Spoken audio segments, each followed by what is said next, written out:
I told them in the strongest of words to just do it. You see, this is a we just do it kind of show. Episode 730. Are you a boner guy? Oh, I was a boner guy. You know what? I miss penis. What are you talking about? I'm the one who should apologize. Is it going to be absolutely riveting? Is it going to change your life by any stretch? Probably not, but it's going to be at least entertaining, okay? By the way, for those people that are in the back, remember to shut the fuck up. Matty-O! Cuz-a-roo. Slap-a-rooney. It's showtime.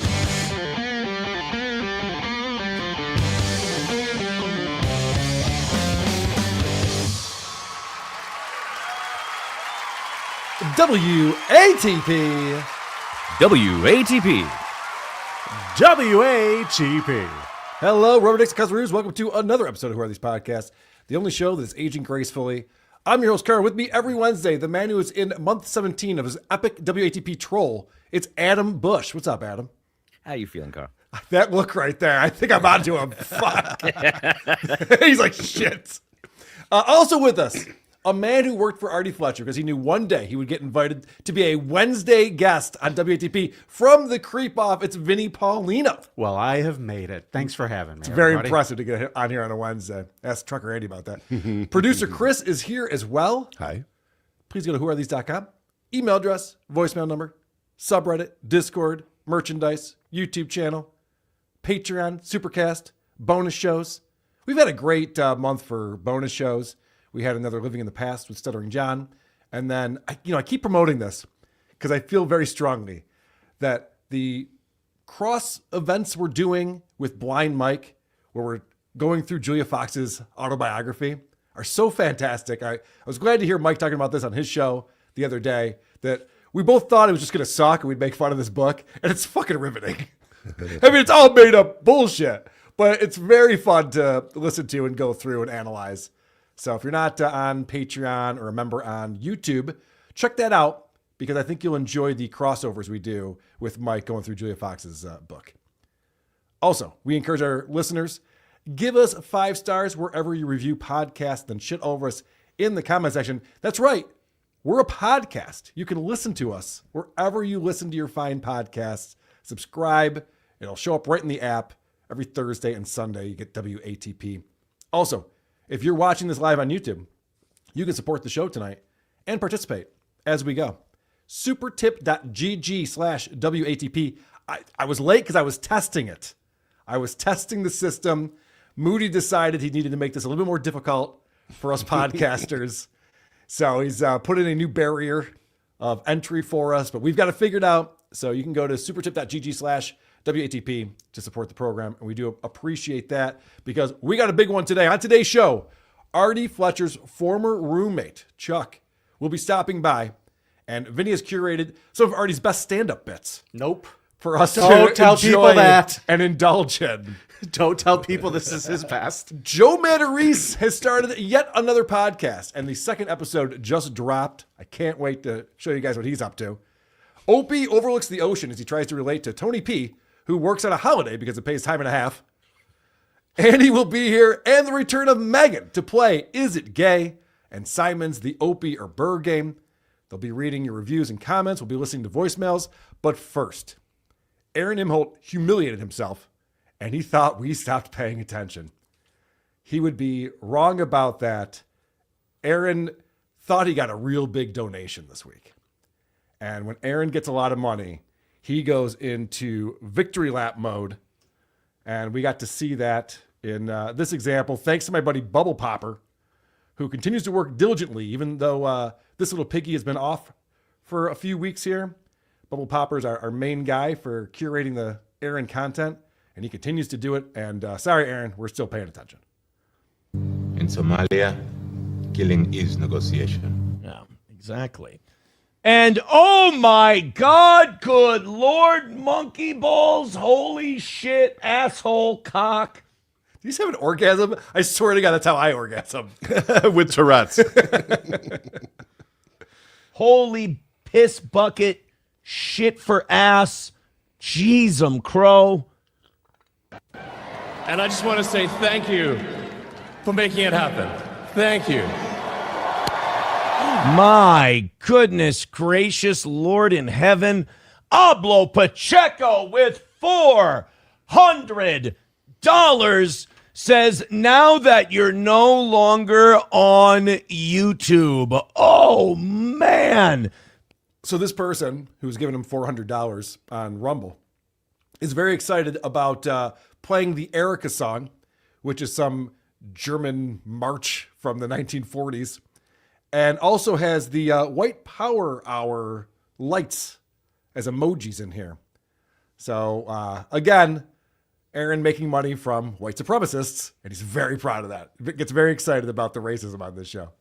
Play it for him. He wants the light. He wants the light. $400. Now I'm going to scrub a little bit because this celebration goes on for quite some time. I can imagine. Yes. So I want to bring you to the funny part about this as Aaron continues to gloat and talk about how he doesn't have to beg for money the rest of the episode, which is a big deal for him. 100. Also, let's take the goal link out of the equation. Mm-hmm. And let's just put the links up for the Patreon and the locals. And if you could still give him money, sure, but he's made the goal, so don't put money towards the goal, guys. Yeah. I'd be embarrassed if he did that. He's got his dignity. Right. You guys want to join that? You can. There you go. $1 from Hulkamasha Baby says he wanted to send $10. Ablo said it 8 times now. Oh, really? This is great.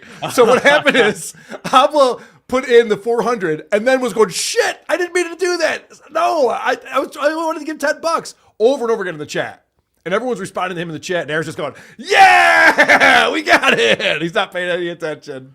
So finally someone has to give him $1 to be like, Aaron, you fucking pay attention to the chat. This guy didn't want to give you that much money. Did he? Oh, no. He says, no, that was my rent money. Now, Aaron likes to say that the fans of Nobody Likes Onions and This Little Piggy and WATP are all the dumb idiots. Yeah.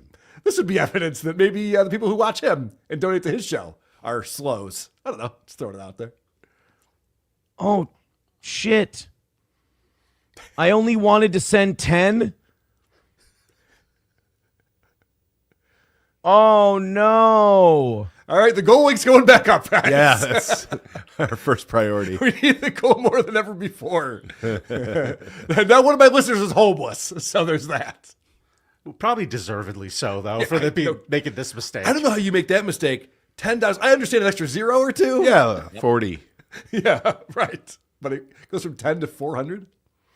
Ablo, I'm so effed. I was trying to send only 10. Okay. Yeah, Nova says chargeback happening now. Cash that out fast, Aaron. It doesn't matter if I cash it out on Rumble. Rumble will deduct it from your account. It was a joke. Yeah. Aaron's just like, no, trust me, if I could, I would. The problem is it has to sit in Rumble for a minute. I can't just grab that money immediately. But thank you for the Pretending suggestion. to not see the chat for like 40 minutes. Right. You fucking assholes had to give me $1 to tell me that the guy didn't want to give me that much money. He should have just signed off the show right there. Oh, shit, yep. You know what? I have an appointment today I forgot all about. All right, well, anyway, great show, everyone. Oh, no. Ablo, what do you want me to do? Give him his money back. Yes. What do you Clearly. Think what do you think he wants you to do? So real pickle, huh, Aaron? Yeah. First, Did stop you want celebrating. me to keep it? He says it was only supposed to be 10. Oh, no. By the way, he's not feeling bad for his viewer right now. He's feeling bad for himself. You think? He thought he had the goal. Sorry, Ablo. I already played the German march. Yes, that's how that works. Ablo. I didn't catch up with the chat. I was busy sucking his dick. Yeah. I guarantee Aaron's hoping that the guy just goes, just keep it, man. Yeah. You're doing a good show. That's fine. There's this I'll moment borrow in it. the new documentary called The Crash where I'm going to spoil something, not specifically, where someone has to tell a parent that their kid is alive, but another kid is dead. And so the parents immediately have to not show relief that their own child is gone. And That's what Aaron sounds like right here. That's exactly what he sounds like. Yes. Oh no! Oh no! Rent, you say? I also have rent, by the way, and child support. So. Thought I had made it, but I guess you're more important now. Is the good thing here that he's going to use this as fuel to get everybody to help him make up for the 400 that he lost? Guys, remember how good I was feeling a few minutes ago, and now I don't feel that good? Wouldn't it be great if I felt that good again? He makes his problems everyone's problem. Gotta love that about him. I was sucking Oblo's dick, and I didn't see that he was freaking out in the chat the entire time. What a selfish lover. Yeah, the victim and the hero. Right. Oblo, what do you want me to... Oh, you were yelling too much teeth. Oh, I'm sorry. I just kept going for it. My bad. Do, buddy. Now I feel bad. Well, yeah. I feel terrible. Oh, buddy. Oh, no. You know what? We're going to get that back to him. Okay. We are. We're going to get that back to Oblo. Was that in question? I'm curious about that. We're going to just take it? And what's this we? This we shit. You know, whenever he wins, it's him. When he gets the money, I did this. I'm better than Melton. And then when it's like, hey, can I have my money back? I guess we could do that. We'll try. Let me check with them. See what they say. Right. Yeah. I'll have a meeting or two. Let me just give me a second to think. Oh, the poor guy. Literally. Yeah. Oh, shit. Charge it back as fast as you can, buddy. Charge that shit back. Well, guys, I guess we're just off to a good start. Is that a good recommendation to do a chargeback on it? I'm not sure. I don't know, but it's definitely not a show. What is going on here? This has been going on for a long time. The show is all about him making money. Do you not know that, Adam? Come on. He says, PayPal me $3.90 and keep the... Do me, Oblo, can you do me a favor? Keep in touch with me today. Just go to your card and charge the whole thing back. Do that first. I like that Aaron's like, well, if I PayPal you the $3.90, you realize that I was going to get fees in that anyway. You weren't actually giving me $400. So, I'm actually going to lose money on this transaction. I'm still going to get taxed on all of this. I have to there's also a it, tax thing. So, yeah, that doesn't work for me. Aaron came on. So this is the morning show. Aaron came on the evening show and gave us an update that he was able to get the chargeback through or something. He's like, don't worry about our listener. He's fine. Moving on. We don't have to talk about that ever again. We'll just take his word for it, I suppose. But our goal is now 1,200. Right. Depression tax I'm charging all you guys now. So that was Tuesday. Wednesday, this morning, he comes on. And he's not getting a lot of money coming in. But he did have a pretty good day yesterday. And what's great about Aaron is that, like a child, he just lives in the now. Yesterday doesn't exist. Tomorrow will never happen. Whatever's happening right now is all that matters. Really fucking sucks. I have to take my Noticenol today. All right, guys, let's fire it up. Let's go with Erica first. 185 away from today's goal. Now, I am not delusional. I know we're not going to get there. We're also going until 11 today. But if you guys could get us to 100 away, we can call today a victory of sorts. I didn't want to get to the rally segment today, but hey. So now he's changing the rules. So it turns out that if he misses it by $100, it's still a victory instead of a miss of $100. That's interesting. I didn't know you could do that. For every day like yesterday, there's a day like today. So let's go. Streamlabs, PayPal, Venmo, Super Chat, Rumble Rants, gifted memberships. Let's go. Rally it up. Links in the chat. May I point out something I just noticed in the scroll there at the bottom of his screen? Mm-hmm. On the episode we watched from the day before, it said they were 61 members away from 600. That one just said they were 91 members away. So because nobody renews their membership when they get gifted them. Right. So it's just this thing where it's constantly just chasing this fucking carrot that's dangling from right in front of your nose. So it's just a giant waste of time for everyone but Aaron, who makes money on it. And Aaron shouldn't feel bad because he gave that Pablo what he wanted, which was more white supremacy. And he delivered on that regardless of how much he paid. So good on you, Aaron. That's true. The guy got his money's worth. The white supremacy, the cool light that spins around. It's cool light. And you know never to trust anybody when they start an argument with, I know it sounds delusional, but I'm not. At what the actual fuck? Sounds like a good spot. Did Ralph make his goal? I don't know. We're a long ways away from ours. I don't know if Ralph hit his goal last night, but we're a long way away from the Toe Boys goal. 265. We like to be at 200 by 8:30, so we got about a half hour. Yeah. To get under 200. 265 means we've made 25. Uh-oh. Made $25 so far today. Look, I mean, normally he'd be panicking at this point, but he's got a little money in his pocket. So he's feeling okay. Can't have day like the universe has to balance itself. You can't have days like yesterday and not have days like today. And not have days like today. So go ahead and hit like, hit subscribe, and hit follow. But throw in a couple. Also, membership wise, we're still only 4 memberships away from 500. That means we've had 1 today. Yeah. 1. So let's go on a run of memberships. Okay. Yeah, because we're all on the same team here, Aaron. That's what all of us are here to do, is to make sure you hit your goals and multiple goals and membership goals and all of those things that you do. Now, my buddy Adam was checking out some Steel Toe over on Rumble. Adam, how'd you feel over there? Uncomfortable? It's a whole new world. Everything's so different. Do they know you're There's Jewish? A smell they're used to, but they know. Yes. They know before I even jump on in there. That's great. So you have a couple clips here where Aaron's fighting with the free chat. Yeah, they really trigger him. Specifically, there's a chatter in there that's bothering Aaron quite a bit, so he has to respond.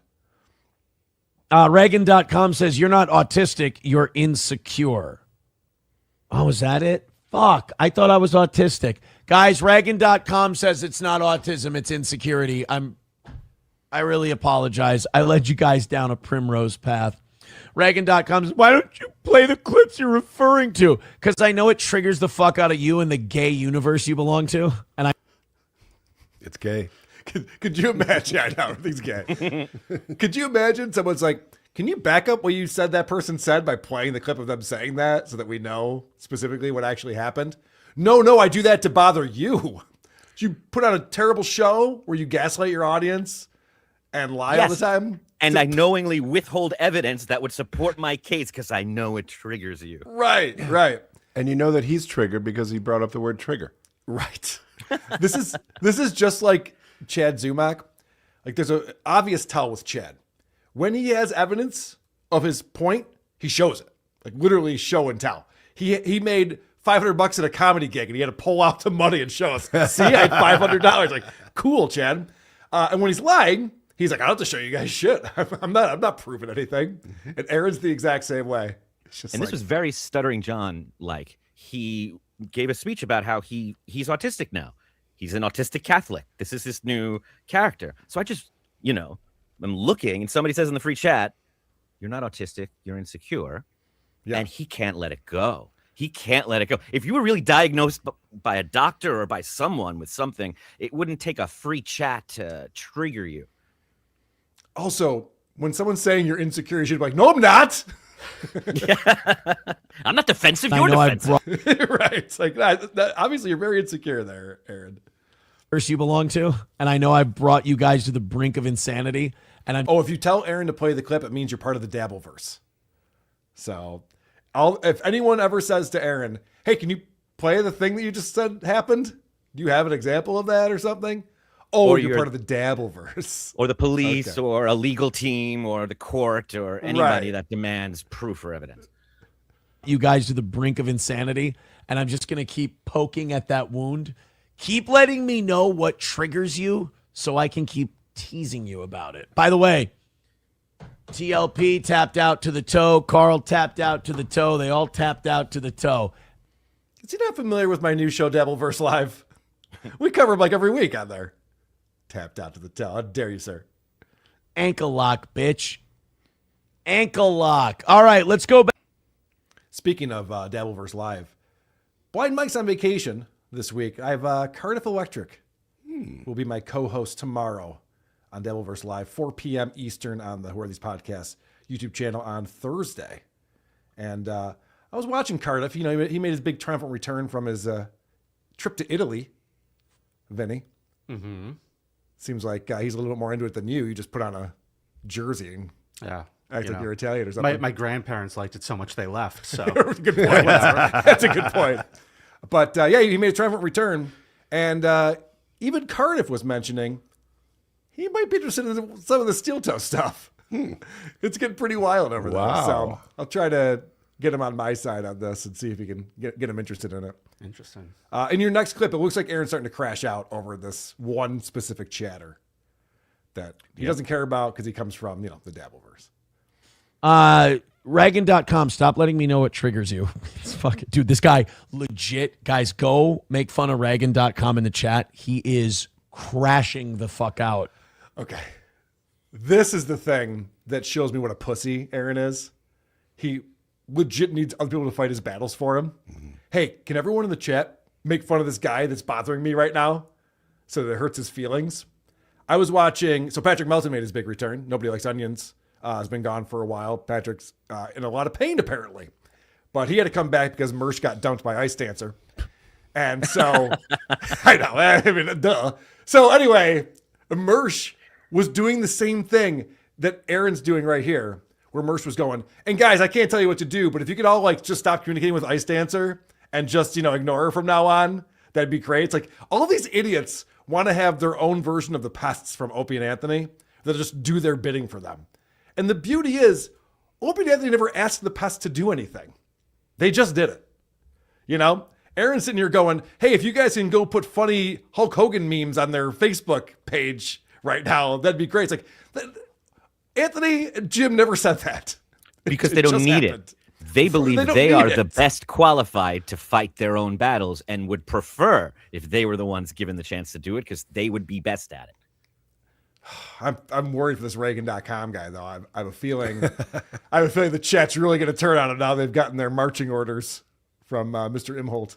Legit, guys, go make fun of Raggin.com in the chat. He is crashing the fuck out for a solid hour now. It's fantastic. Sam Show says, Aaron, your sleeping bag is crusted over. That's funny. Guy's also making fun of you, Aaron. Exactly. Right. He tried to do a let's get back to the news, and that backfired. Let's get back to the news. Oh, yeah. I mentioned you said jerk off in sleeping bags when I was younger. Oh, well. One more clip on here. Any setup for this? No. All right. Let's see what else is happening with Reagan.com. Tim Finman says, laughing my fucking ass off right now. Do not say that I'm being funny, dude. Raggin.com is going to lose his fucking mind if you say that the show is funny right now. He hates it. Hates it. Kyler with $5 says, great song in my opinion. Guys, everybody gift a membership. We're going to get Raggin.com a membership to this channel. Everyone start gifting right now. Oh, dude. What if, all right, guys, hear me out. Okay. Now, this might take an army of people and a lot of money, but what if we were able to donate a membership to Ray? Like, oh, that's going to piss him off. He's already seething as it is. And then if you got a membership donation, because you guys just kept, gifting memberships over and over and over again until everyone got one.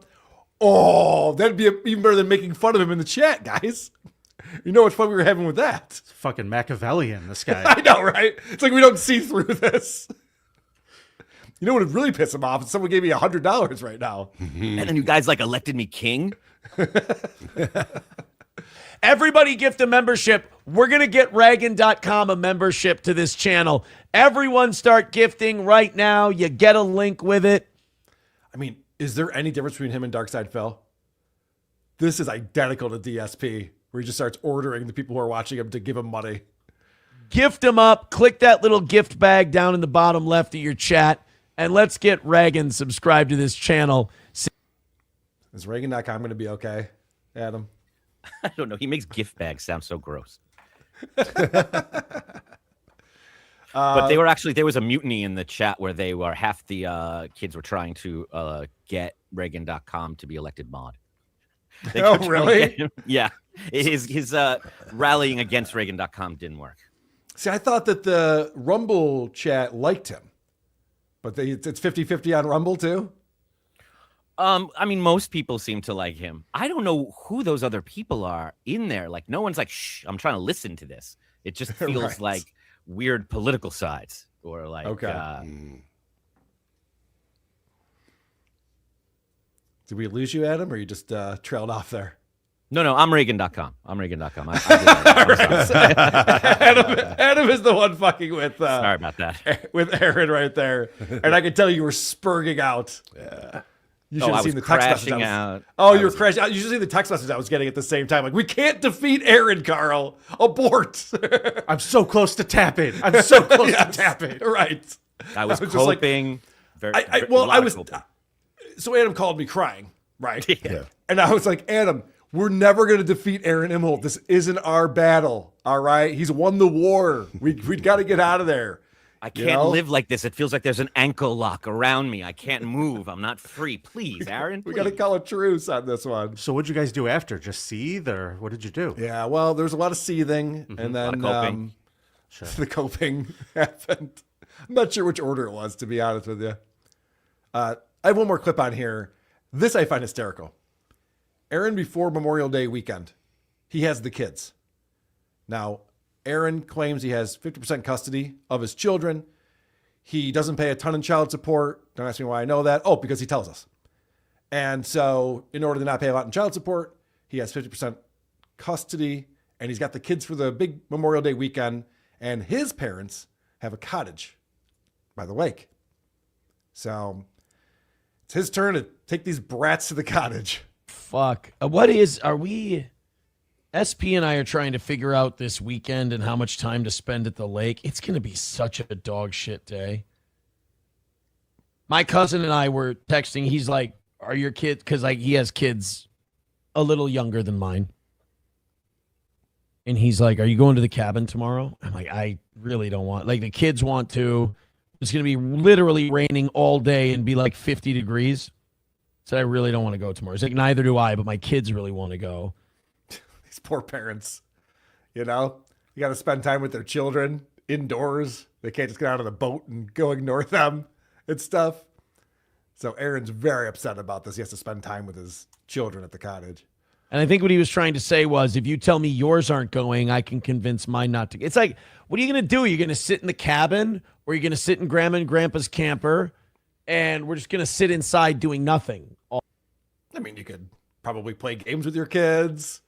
I don't know, converse a little bit, get to know them. Karaoke.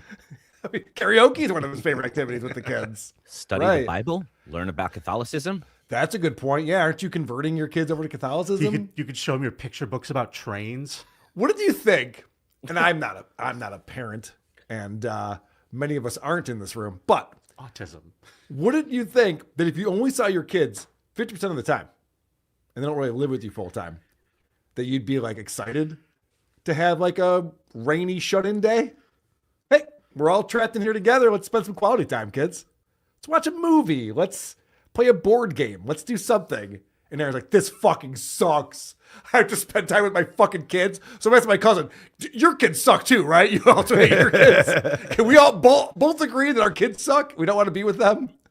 If he had friends, if he had one friend to share this with, I don't think this is the character he would be putting out onto the internet. I think he would realize this is not a Catholic, good, upstanding, newly freed from jail citizen looking to turn his wife around. You just sound like a spoiled dick. I thought a guy like you would be competitive with his ex to like show them a better time, so they want to spend more time with you. I don't know anything other than ungrateful.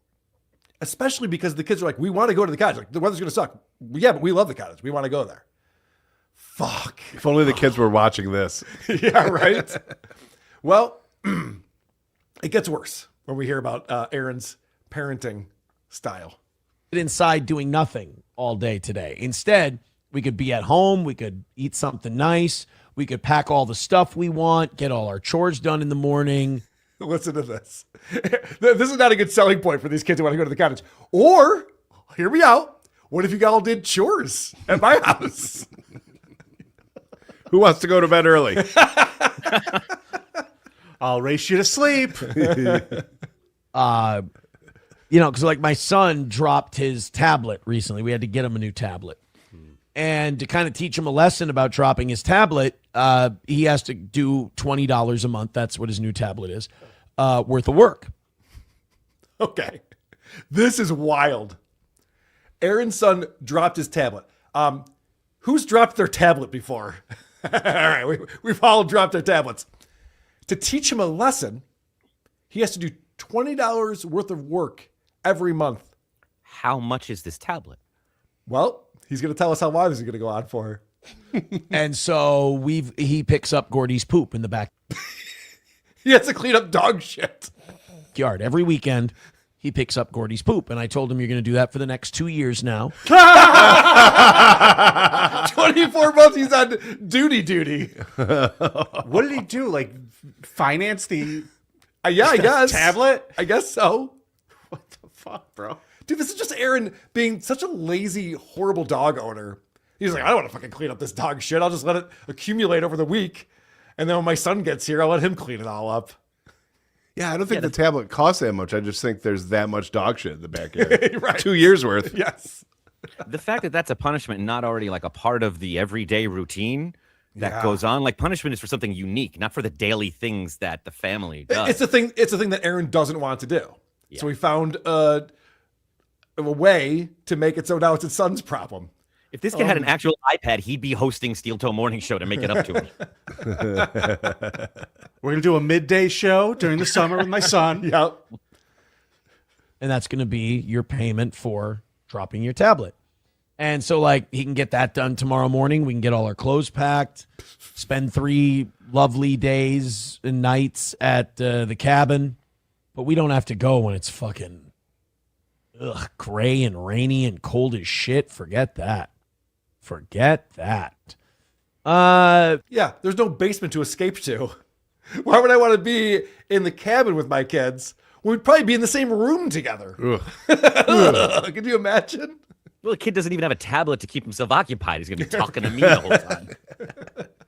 Plus his hands smell like shit. I don't give him anything to pick up the poop with. You can't eat at the table. Part of his punishment. You can't eat at the table. Pass me the corner of the cob. Not you. You don't pass anything. Oh, no, they're putting oranges in the chat now because I'm talking about my weekend. No! Such a good actor. Riveting stuff. Anyway, that's our buddy Aaron Imholte, who sometimes gives us more information than he should. We will have the Is It Gay game coming up, making a comeback on the show. It's been a minute since we've done that. Artie Fletcher's roommate is going to be coming on momentarily. And Vinny's pulled some Artie Fletcher stand-up comedy that I'm very much looking forward to. Joe Matarese has a brand new podcast. We're going to get into that because it is unique. Joe Matarese has tried a lot of podcasts in the past, and he's run away from all of them. But this new one, he's got a whole new angle on it, and he's got a producer. It's great. Opie Radio. I got some FU Friday stuff. It was Opie's birthday over the weekend. And so Opie's begging for super chats for his birthday. That's how far we've fallen. That'll be good. Is It Gay and the Opie or Burr game all coming up. But first, supertip.gg/WATP is where you can go to support this program. And we do appreciate Sarcastic Weedhead for coming in. What's zoop, my spliffas? Cottonmouth King Carl here with another product WATP dispensary product announcement. This time we got... Get the fuck down on the ground, bitch. This is a motherfucking robbery. I want everything you got except that close to expiration, garbage ass, brick shit. That shit tastes like ass, yo. Oh, come on, man. My Cubs are already getting pummeled from behind 10-1 in the 8th by the 2026 World Series champion Pittsburgh Pirates en route to their 10th straight loss. Cut me a break, bro. Now, fuck that shit, yo. I'm getting this lick. God damn it. Black producer Chris is mean. Cubs have lost fucking 10 in a row at this point, which is not great. Michael P. coming in with a super tip image. Adam the Dabbler Slayer. He says, R.I.P. Tara, go Bills. Go Bills. Appreciate you supporting the show, sir. Jerry Rogers. Good test. We got it working. Captain Cheese coming in. Damn it, I meant to give $300. Dude, you could give $297. That will... Fuck. Why is my audience stupid now? When did that start? Town water only. On a very special episode of Who Are These Podcasts? Yes, today is a very special episode. Very special guest coming up. Peter DeTina. I don't like Imholte. He is poo. Yay. He is kind of poo. This kid missed one. Omega Wolf. Good old minus the fees Imholte. Yep. Hellraiser 69, my man. Oh shit, I meant to give you $2. All right, well, I'll give you the money back. Come to the Isotope show this Friday. We're at Beer Park. Friday at 7 p.m.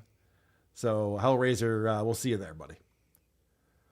S3340985. More Archie stories from Vinnie today. Yay, yes. Artie Fletcher coming in the whole segment. George Couture. I meant to give you $20. See, these are all going in the opposite direction, and I don't like that. It's not funny. S3340985. By the way, really funny thumbnail in your latest video. Skeletor gives dating advice. Whoever does them, probably Chris, well done. That's actually me who makes the thumbnails, and I don't normally admit that, but you were complimenting me. And I know they normally suck, but that's me who does that. Can you believe it? Artie Fletcher is a stand-up comic. He's owned comedy clubs, or not owned, I guess he ran comedy clubs. Mm-hmm. Into the ground. Yes, into the ground. I got to attend a show at the club that he had here in Rochester for a short time. That was at the hotel by the airport, which is always the nicer of the hotels. It's one of those hotels right now. If you go on YouTube and look at Urban Explorers, it's one of those places that's like abandoned and people go through it just to like film it. It is disgusting. Yes, and I got to see Jim Florentine there, thanks to Artie Fletcher getting a comedy club going there. And Artie's not just a guy who runs comedy clubs. Like most people who work at comedy clubs, he also thinks he's a comic.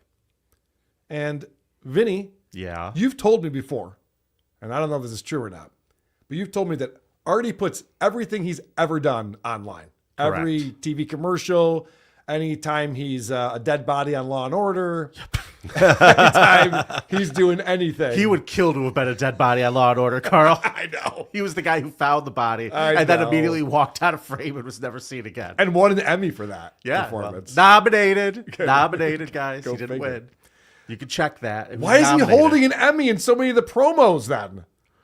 Promotional flyers, he's always holding on to an Emmy in them. Because he's a liar, Carl. Did he steal it from the winner? He beat her up? All right, so I was very excited that Vinny gave me a choice when we had the creep off on Monday. He said, I got Vinny on morning shows with Gallagher promoting their show. I've got this thing, that thing. And he said, I got a bunch of stand-up. I said, hey, stand up. I got to see Artie Fletcher stand up because this is what I'm amazed by. Artie Fletcher thinks he's great at this. Now, what I want to do real quick is just give everybody a reminder of how Artie comes out at the beginning of this set, because we watched a minute or two of the set before, but this is just a reminder of the most douche cringy thing you'll ever see in your life. This is how the show Hide your starts. daughters and your wallets. He has been seen on Law and Order, Criminal Intent, David Letterman, Conan O'Brien, The Howard Stern Network. Actor, comedian, talk show host, and best-selling author. Now, show some love for Artie Fletcher. Oh, you're taking out the music. I took the music out for you. But basically, what he's doing is the Ricky Gervais office thing. He's trying to get everyone. All the brothers and sisters, come on, y'all. Oh, yeah. Everyone's going to start dancing in their suits. There's a new me Fire coming chief. out, and I just have to live, and I fireman. wanna give. I'm completely No words, positive. sing along, come on. I like that these people are there for Gallagher, so they all have their plastic on top of them. Yeah. But they probably saw him like, he's a spitter. Plastic up. It's definitely useful if you're in the front row at an Artie show. I don't need his pizza on me right now. The greatest comment I saw on the last video he did when he was sitting there wearing the red shirt and the same hat was somebody said, "This guy looks like the skipper but dresses like Gilligan." And this one, he's dressed like the skipper. So Yeah. but Think this time around. All right, is that enough of that? sure, I just want everybody to see the energy that he comes out with. He really thinks he's a hot shot fucking comic. He's getting everybody into the music with him. Can I ask a question? I know this is pretty typical. That seemed like they went through a lot of credits right there. People are already at the show. Right. So am I going to be impressed by the credits, or can you just like do your act and I'll be impressed by that? I've thought about that with this. Why does he do that? And I believe that it has to do with the fact that no one knows who the fuck he is. Right. And he's on a show. He should just go out there and be, "Hey, I'm Artie. I'm the host tonight. Love doing comedy." It'd be more natural. But for him, he has to feel like he's a superstar and belongs. Right. This is like a solve for his ego. But you got nowhere to go but down when you brag. Right, because if I'm in the audience, and sometimes I am in the audience at comedy shows, and I hear he was on Law and Order, I'm like, oh, this is going to be a pisser. I'm nudging my wife. I'm like, oh, get ready to laugh. Honey, wake up. Well, Chris, you're right. There is only one way to go from here. Timber. Let's start off with just a joke where you kind of see Artie's chain of thought here. Just listen to how he structures stuff. It's bizarre. So you probably saw Gallagher and I around town. We got to go to, I love this place. It was a candy store. Right on Main Street, the main drag, near where you live. Oh, I'm diabetic too. You don't I say. didn't care, seriously. I quit smoking, and I'll tell you, I'm just stupid. I'm from New York. I've done some dumb things. I started smoking at 37. The kid just looked at me and goes, "What an idiot." You know, and it's because you don't want to gain the weight, you know, because I used to be in Chippendale. Kids are laughing. Now I'm a Clydesdale. The kid's laughing. That kid got a laugh when he pointed at me and he goes, "That kid said I'm an idiot." Then everyone was like, "Ha ha ha, yeah, you are." Yeah. Nobody was going with any of it. That was impossible to follow. There's a candy store near your house. I'm diabetic. He loves it. But I he's quit diabetic. smoking. But he started smoking. Yeah. That's Artie's show. This is what it is, Carl. He cannot keep on track because he's not a comic who has a set. Oh, he's not? Correct. He has. I feel like he should, right? You would think so. That'd be a smart thing to do. He just goes out there and talks and blathers and has a couple of jokes that probably aren't his, and I'll give you examples of that later. Okay. Let's go with number 2. Artie loves the vets. Okay. Well, the vets are here. All the vets, God bless you. Gallagher and I love the vets. We love the vets. We love the first responders. That's why every city we go to, we give them tickets. They make a difference in all our lives. It's only a papered room. It's such a papered room. Yeah. I mean, Why admit to that? Every city we go to, we give out free tickets. Because he's trying to be show everybody how generous and great he is. We Yeah. love the troops so much. But you know who he doesn't like, Carl? Here comes the joke. Oh, okay. Here we go. The cops. Yeah. No, I love cops too. As a kid, they confused me a lot. I was 18, you were allowed to drink in New Jersey. Cop would pull you over. You know how fast you were going? No. Evidently not fast enough. You caught me. Wait, what was the drinking at 18? How did that tie into the punchline? It doesn't. He just stinks. He's just saying stuff. Could you do me a favor? Just watch the very end of that again when that joke doesn't go over. Okay. His move is just pitiful. Watch this. Evidently not fast enough. You caught me. He's like, it's not getting better than this guy. Yeah, that was my best. If you're not laughing at that one, I don't know what to tell you. I was coming out of my skin watching this, Carl. Vinny, I'm going to Yeah, it really does show you what's going on in his mind. No matter how bad he's bombing, he's thinking, "What is wrong with you?" Yes, exactly. God bless you, Adam. All right, so we played on WTP, and I should point this out. My buddy Drew Lane's been talking about how much he loves the Artie Fletcher stuff. I'm loving it as well. I love that you're finding all this old material. We have a bonus show. If you're on our YouTube or Patreon, you first introduced us to Artie Fletcher on a bonus show that we did, Vinny. Right. That's fantastic. And we've been getting people reaching out to us And one of them happens to be Artie's former roommate, Chuck. And Chuck is here in the green room. I'm going to bring him on in just a second. But before I do that, I want to remind everyone the story that Artie told me. He was on this morning show down in Tampa. So here's the best story for you guys. I had an apartment with Florentine. The residual checks, 200, 100. I would put them on a wall. I tell my roommate, I'm going to put these all cover. We're going to cover the whole wall. And then I'm going to polyurethane the wall. I get a call from the union like 8 months later, payroll, right, in California. Mr. Fletcher, what are you doing with your residual checks? Yeah, man, I'm proud of those. They go, no, you got to cash them. Right. So I didn't want to take them all off the wall. So tell my other roommate, Chuck Minganelli, go, Chuck, take those off the wall. I'll give you half. Damn. Of whatever it is. I figure it's like $300-400. It was more like $1,700. Wow. So if you were Cool story, man. So these are residual checks from commercials. I don't And he's got roommates. I don't believe this happened. Okay. So Vinny's response to that was, I don't believe this happened. And Chuck reached out to us, and he is here with us now. What's happening, buddy? Good to see you. Hey, guys. For some reason, my earphones are not working right now. If you can give me a second. Yeah, of I don't course know we why. I can give you just a put a second. new battery in. Okay. This is terrible. I was hearing you guys perfectly, and then all of a sudden this thing went out. Let me go get another battery. Give me Okay. 1 second. Sounds good. You know, my thought about that after is that if it was that much money, like he ended up saying it was like $1,700. Yeah. Why did you bust out the polyurethane at that point? It's not a wall covering amount, Artie. No, it's not. It's not that impressive. And the other part that you picked up on immediately when I was rewatching that clip just now is the fact that he's bragging about how much money he had. He has 2 roommates in an apartment. Yes. Well, I was making so much money off Eclipse gum. Not that much. He worked in a house with a family. With 2 roommates. Ron the waiter is like spitting out his cereal in the morning, looking at him, covering the walls with this. You knew it was a lie because they called him Mr. Fletcher. That doesn't happen. Right.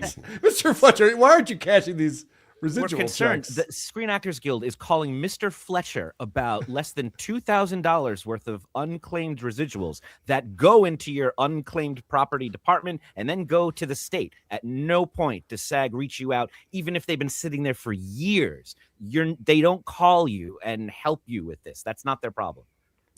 All right. Chuck is back. He's got new batteries. Can you hear us now, Chuck? I can. How you doing, gentlemen? I'm fantastic. I'm so glad you reached out. I can't wait to hear about this. I wanted to get your reaction from that story where $1,700 worth of checks, you went and cashed them for him, and then he split the money with you. No, that never happened. What? Vinny called it. No, there was never a time whenever these checks were put on the wall, and I haven't seen a bit of that $1,700. I could tell you. The only thing he actually had on the wall were like pictures of signed celebrities that he met over the years, but I never saw a nickel of that money. I was like Forrest Gump. So why does he make up a story like that? Does it make him look good? He just always would brag about himself in front of everybody. Like, it's like whenever I first moved to New York to pursue stand-up, he would, it's just like you would say hi to him, and then he carried the whole conversation. It was over. It was like, Roger had me on a 3-way with Marta, and they're going to book me for this. And you just basically, when you sit next to him, you're going, yeah, that's interesting. That's wow. Yeah, really. it seems like he has a lot of names to drop. I was surprised he dropped mine. I'm like, nobody listened to it knows who the hell I am. It's like my roommate Chuck Minganelli. I'm like, why would you say me? Like I'm nobody to full anybody. name and everything. I'm saying, man, I was like, what the hell am I? What are you dragging me into your bullshit for? If he would have just said my roommate at the time, then you could have been like, yeah, maybe that was someone else I don't know about. But he said your name. Just like, well, that's not true. I think it was a diving board to say Jim Florentine. It allowed him to drop that name as well. Yeah, right. Anytime he gets a chance, like a nobody like me, he's dropping my name. So, Vinny, I think you had some questions. Because you've worked with Artie for quite some time. You know him better than anyone else in this room. Chuck, it's really nice to meet you, man. Pleasure. It's a pleasure, guys. Thanks for having me on. A mutual friend of ours called me today to specifically tell me things to ask you about. All right. So, yay! Oh, okay. So I just got to ask you this question, though, before I ask you those things. You lived with Artie. You saw how often he worked. You saw him leave. You saw his day-to-day goings-on. How pathologically insane do you think he is? I mean, I was telling a lot of people I was going to be on this show, and they're like, what about? And I said, my roommate was a pathological liar. I was like, I'm just talking about a guy I lived with that lied about everything. Like that person that you're talking about right now, years ago, they was doing a show upstate New York. And this is just how quick it rolls off his tongue. Like they walked into a club and they said, Artie, you look like you put on weight. And he goes, I'm booked doing a movie with Brooke Shields. Ugh. And just kept walking. It just came that fast. It's like, usually, there's another one. This is pretty funny. He got booked down in Houston. He was doing a show and he was telling this person that we're talking about, should I say his name or are you just kidding around? Go ahead. He was telling Jim, he goes, yeah, they got me a rent-a-car. And Jim's like, really? He goes, yeah, they booked me a rent-a-car. So the next day he calls Jim. He goes, ugh, radio never picked me up to take me to the studio. Ugh. Whoops. Exactly right. And Jim goes, well, Artie, what about the rent-a-car? And he's like, rent-a-car. Oh, it's got a flat. I couldn't go. It's like that quick. Like he had to think like, what lie did I tell? What lie? Oh, yeah. But I mean, it was just nonstop with me. Like I was a pretty high energy comic. Like I was like a mix between, I guess, Howie Mandel and Sam Kinison. Like I was just a maniac on stage. And when he would take me to open for him, and I'm not tooting my own bugle, but he'd have a rough time following me. Well, yeah, I would think you have a rough time following anyone. Yeah, and he would go up to the managers of the club and go, yeah, you got to tell this guy not to yell so much and tell him to tone it down a little bit. Yeah, that's what I want to know about. He would sabotage your sets. Yeah, and he would go up to the manager, and I'd be like, "What? Why? This guy doesn't even know who I am." Like seriously, like I was a middle feature this guy has never heard of. Like, how would he know? So I walked up to the manager, and I'm going, "So I have to tone it down? I have to bring it down a couple notches?" He's like, "No, go out and do what you do. It's fine." He said, "Where would you hear that?" I said, "Well, Artie told me," and he goes, and he just walk away. Like, I didn't say that. Come on, please, And there was another. This is one of my favorite stories. We were booked at this real small place up in Glen Falls, New York, was it? Mm-hmm. But anyway, it was just a small place, and these people were trying to bring entertainment to the area, and they put Artie and I on a show. And the two guys were real overzealous. They were real excited about booking the show and all that kind of thing. And they took us out to dinner, and they met up with us a couple times. And they were telling me, you're going to do 35 minutes and Artie's going to do 55, whatever. I was like, oh, whatever, because they had a pretty long show booked. I'm like, a little long, but okay. So we were out to eat, and I got up to take my plate back. And this happened like 4 times. I'm just cutting a long story short, but this happened like 4 times. He's like, yeah, they told you to just do about 15 or 20. I'll handle the rest. And I'm going, they changed my time already. So a couple of times I'm going, guys, and I said it in front of the bookers. I'm like, you only want me to do 20 now? And it got to the point where, like, do you have the material? Like, do you have enough time? Like, why do you keep asking us? So I go up that night and just tear it up. Like, I had a real good set, 35 minutes. And while I'm on stage, Artie's in the back giving me the wrap it up. What a fucking asshole. I'm like 15 minutes into my show. And I mean, I kid you not, gentlemen, probably 2 or 3 applause breaks in that 15 minutes. Is that what a headliner does? Gives the other person the lights? Is that their job? The room wrapping me up, and I'm looking at my timer. I'm like looking down. I'm going, I've only been up here 15 minutes. I got 20 more to go. Like, what? Why is he? So he just got wrap it up, and finally I'd had enough because that's distracting. I mean, Vinny, somebody doing that to you in the back of the room. You're like, so finally I'm like, Artie, what? What's the problem? What do you want? And he just ducks into the kitchen, and I finished my set. And it was like after I was done, all he had to do, it was like Trump said to Biden, just go to the beach. That's all he had to do, just go to the beach. And he gets up on stage, and how does he start a set? I was on Law and Order. I was on the streets of San Francisco. I was on Starsky and Hutch. Like, he just starts bragging about himself, and he brought the crowd down to here. Yep. So he tries to get him back. He's like, let's do a shot. Let's do a shot. So everybody's like, oh, okay, we'll do a shot. So I bring the shots up, and the crowd goes crazy again. They're like, oh, yeah, woo. They're losing their minds. We do the shot, and I'm leaving. And the guy in the front row goes, where are you going? And I'm like, I'm done. I just came out to do a shot. He goes, this guy sucks. I'm like, and he said it really loud. And Artie looks down at him, and I think he knows how to what did Pesci say? He knows how to fuck up a cup of coffee.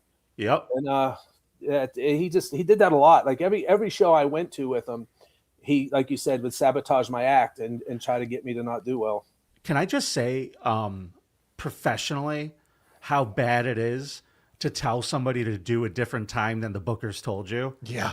Do you realize how bad that could, like, if these people were assholes, he actually listened to Artie and came off 20 minutes early or 15 minutes early. Don't have to pay him. He's losing money. Yeah, for sure.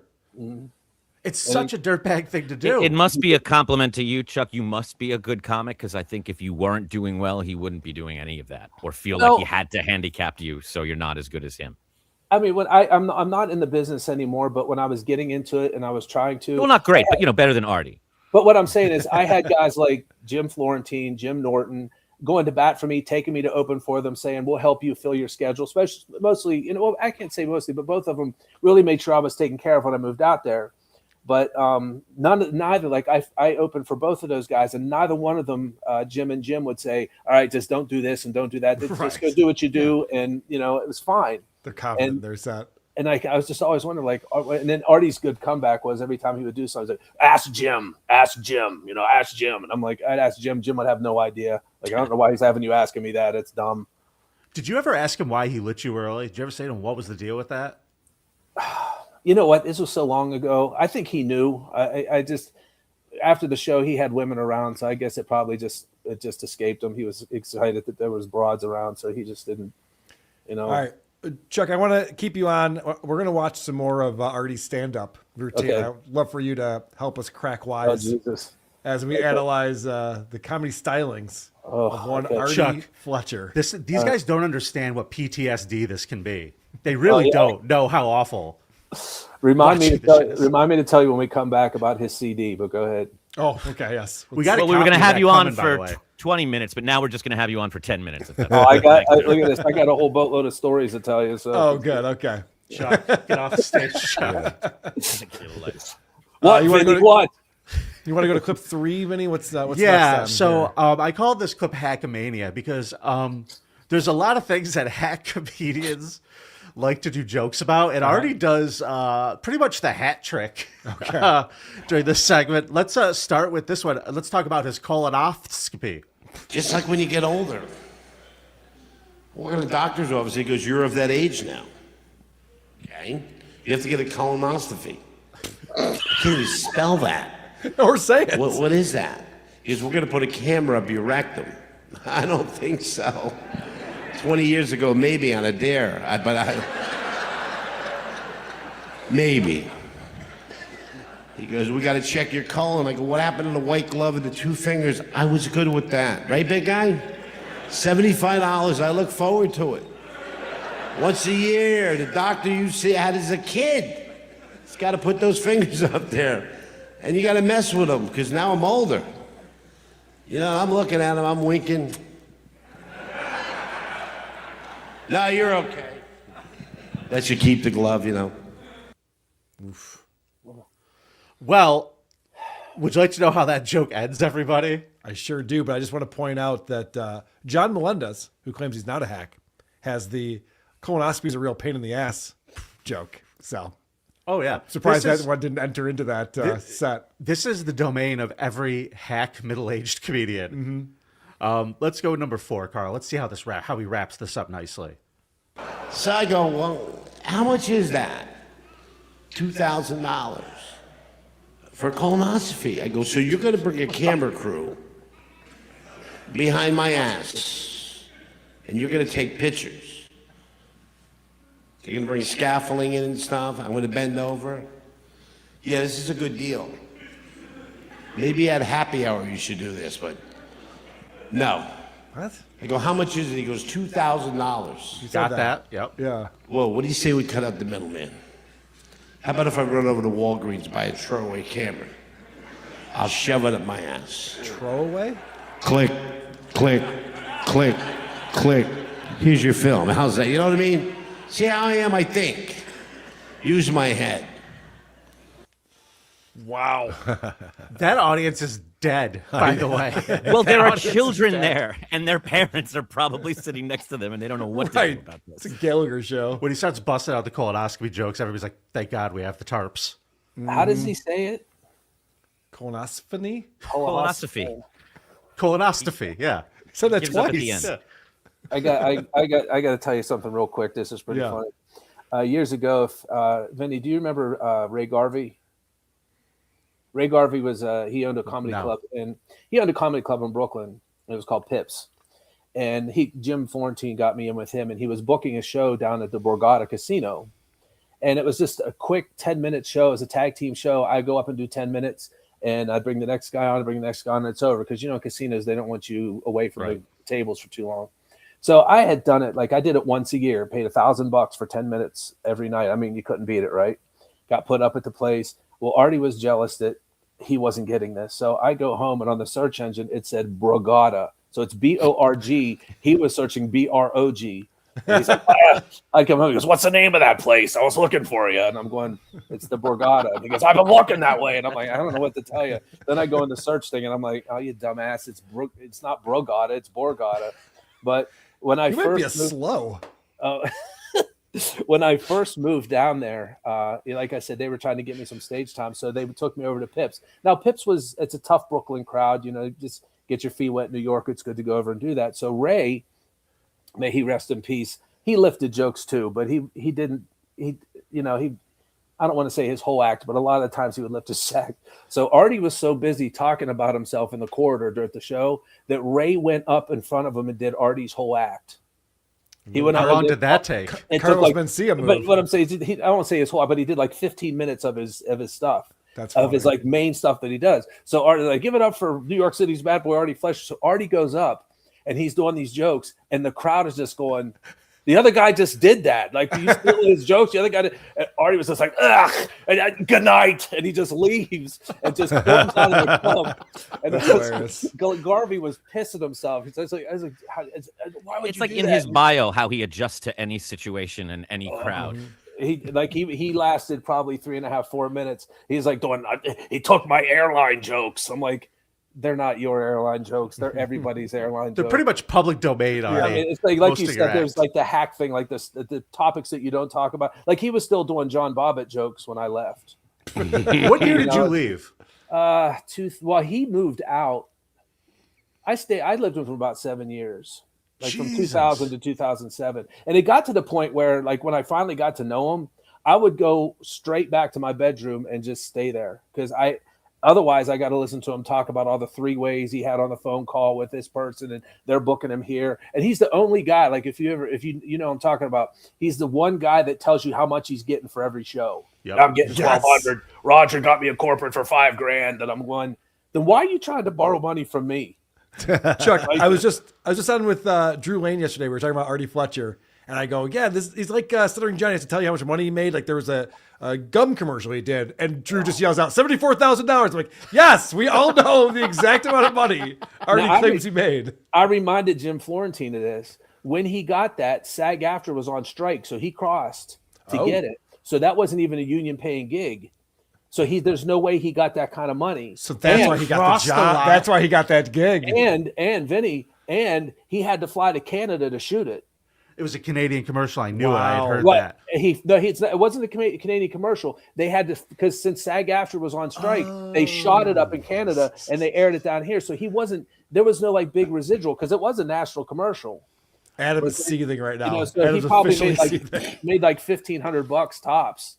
Chuck, did you ever see him get called? And there's no residuals for that because he's not in the union. Did you ever see him get called out for his credits at a bar or by someone who's like, I worked on Law and Order? God, yeah. There was.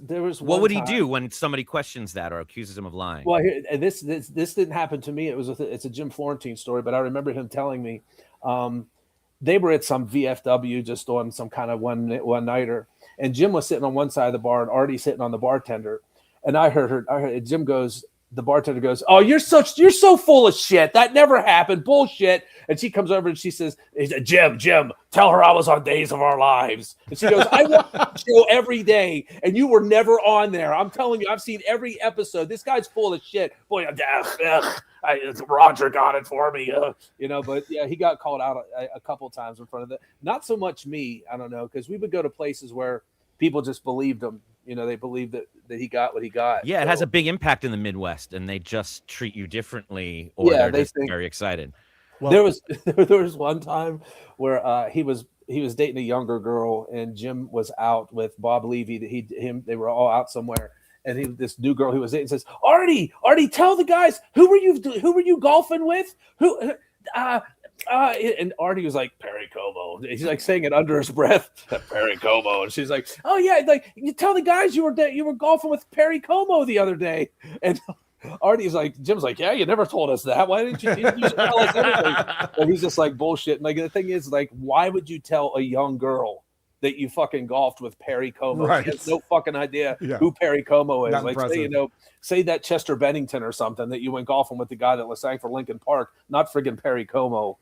Yeah, I think that he tries to be sneaky with these lies. Like, he says shit that he thinks people can't fact check. Like, I don't know, like, because there seems like no rhyme or reason to it. Can we get Florentine on here and ask him why he loves compulsive liars? I just want to know how he surrounds himself with these people. What are you, 5? What are you, 5 years old? Stop. He was like, Artie was funny. Like, he did goofy shit. Like, I remember there was a comedy club over in Staten Island called Circles, and I got canceled one night. My weekend got canceled. I'm sitting online. It's about 11:30 at night. He brings this really hot blonde home, okay?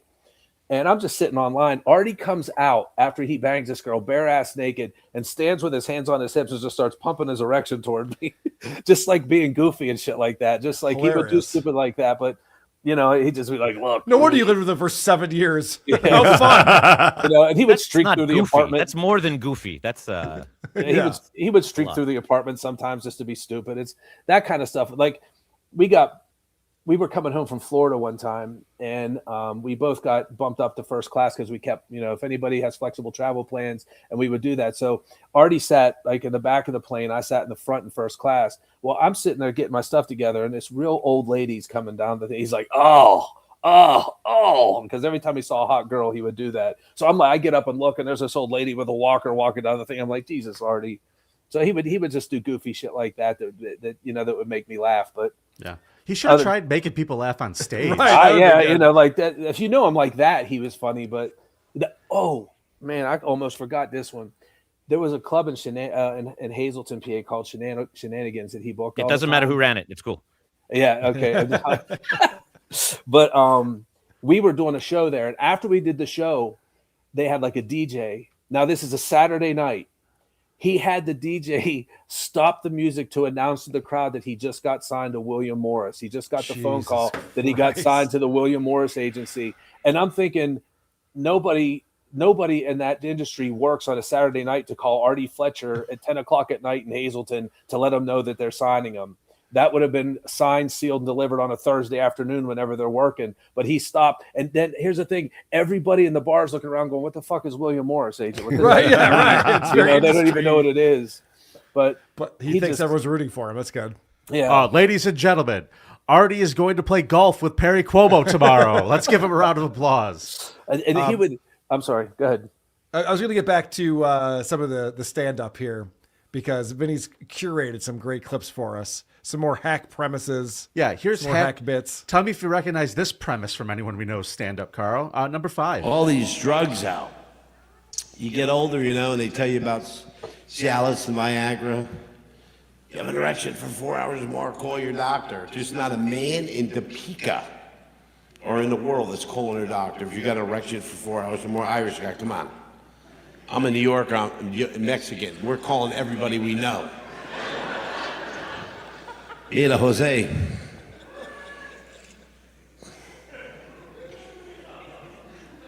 Is your fat sister home? She's not? What are you doing? Hacky.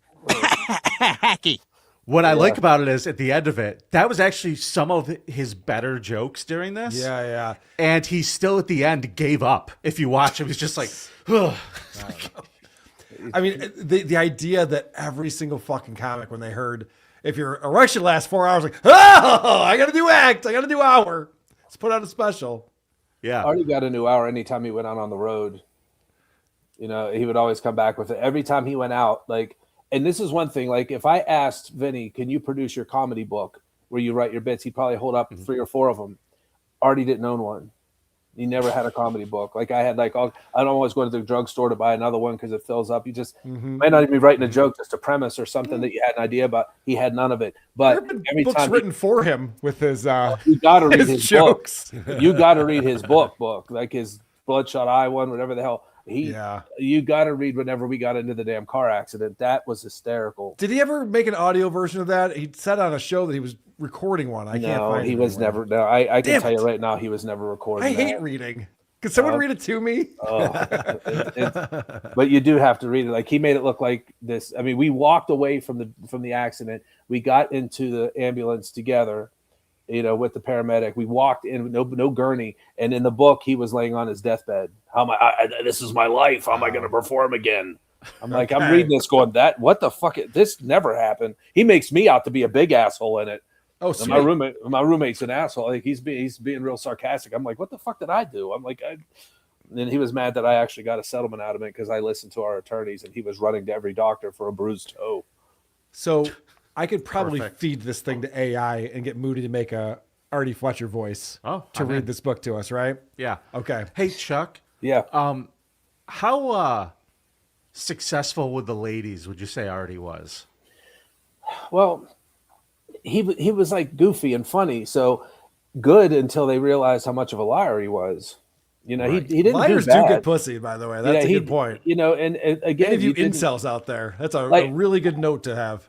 He had this one friend from Florida. She was gorgeous, and she flew up to New York. He got her in with Wilhelmina. Like he was like, because she should have been in with Wilhelmina, but I mean, I used to be a pretty good looking guy back in the day, and she took a liking to me, so like she wanted to hang out with me the whole time. Like he was a little pissed off about that. She came up. No one told me there was going to be boasting. But Artie really, when he sees a girl that he likes, he's very heavy on the flirting. Would you agree with that? He's persistent. Like he just keeps coming at you. Like he's like that gnat in the summertime. Like just and he just keeps until he finally gets something. Yeah. But yeah, he didn't do bad with the women. I will say that. That's what I've always heard, and I still don't understand it. Watch Artie hit on a woman in the audience in this next clip, number 6. I like as you get older, especially in Florida, everybody's impressed with their bodies and working out. And you see them at the gym, they're grunting. I walk in there with a cigarette. How you doing? And I got a hot girlfriend now here in Topeka. She's here someplace. Kim Fletcher. There she is. Look at her. It's his sister? God. Her mother's kind of blocking me, though. I don't like that. The German. I'm Italian. Come on. I'll triple your business. What? If I marry into this family, their property goes right up. Boom. You can have the Artie sandwich, the Artie salad. You know what I'm saying? No. You have no Chinese restaurant here. I didn't see one. What the fuck? What just happened?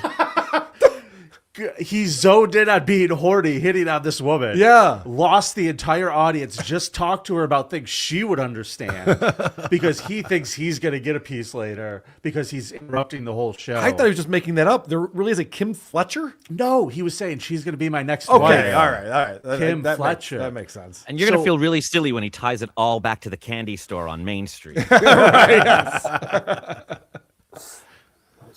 So where did the Chinese food thing come in? Like, what was the point of that? Oh, I'll let you know the next clip. He was letting us know. Really? I did not see one. Oh. I love calling the Chinese restaurant, no matter what you order. 20 minutes. I'll order like $1,200 worth of shit. Yeah, 20 minutes. We need 20 minutes. No MSG. Oh, that's 22 minutes. Unreal, right? Unreal. Say that again, buddy. Unreal it is. I didn't realize you could order a special no MSG. It takes longer to make. I thought Kim was going to be Asian, and that was going to be his bit. Yeah, that would have made sense. Nope. Too much credit there. This next clip I call. Can anyone relate to that? No. I ordered $1,200. It was 20 minutes. Like, that is what happens. Chuck, can you verify that he orders $1,200 worth of change? I can verify that he lied his ass off. I could do that. All right. I call this next clip "Disjointed Mess." Did he mention he's Italian? But driving here, I flew into St. Louis. They say people in New York drive like shit. No. You're right up there, believe me.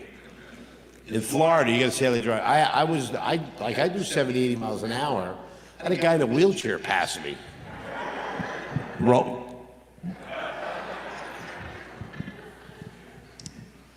So I'm Italian. God bless my mother. She's Italian, mustache, sideburns.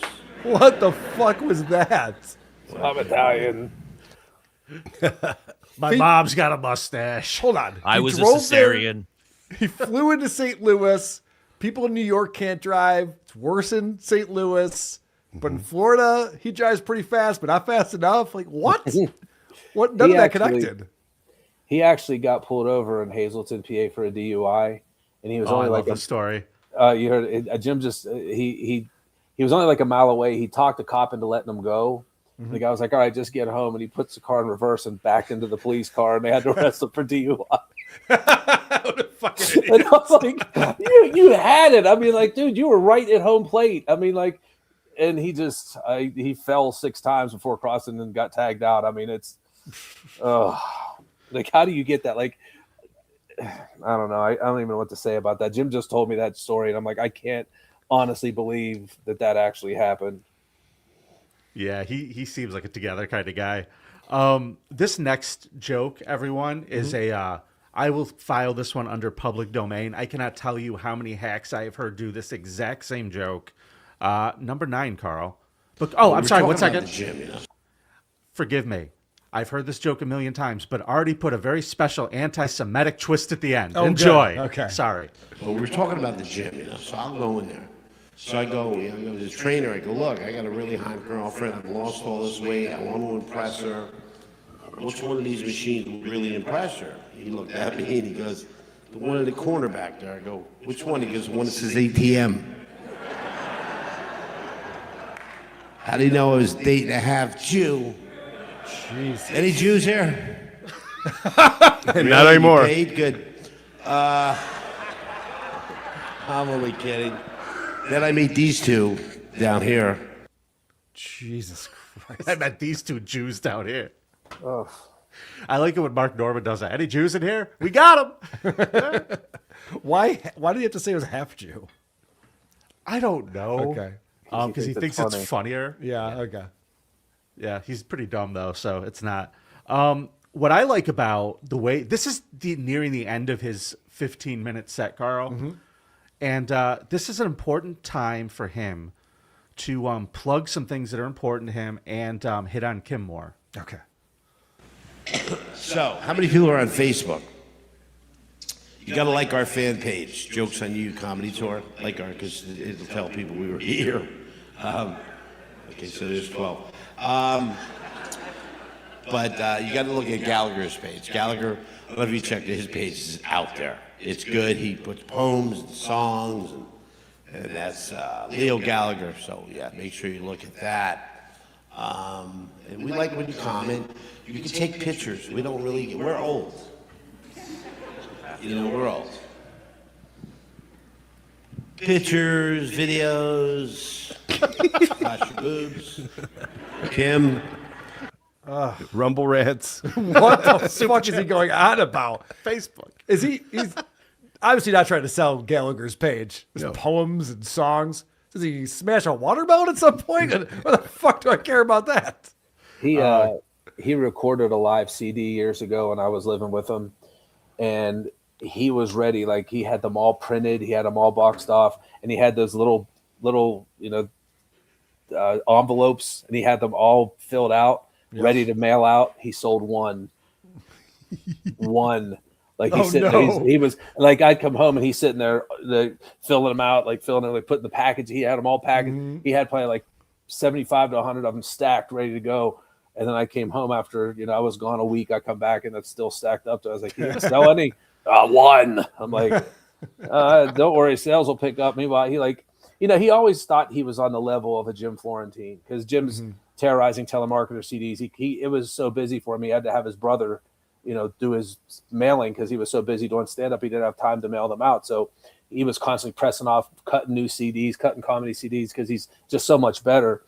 And Artie just thought he was on that level.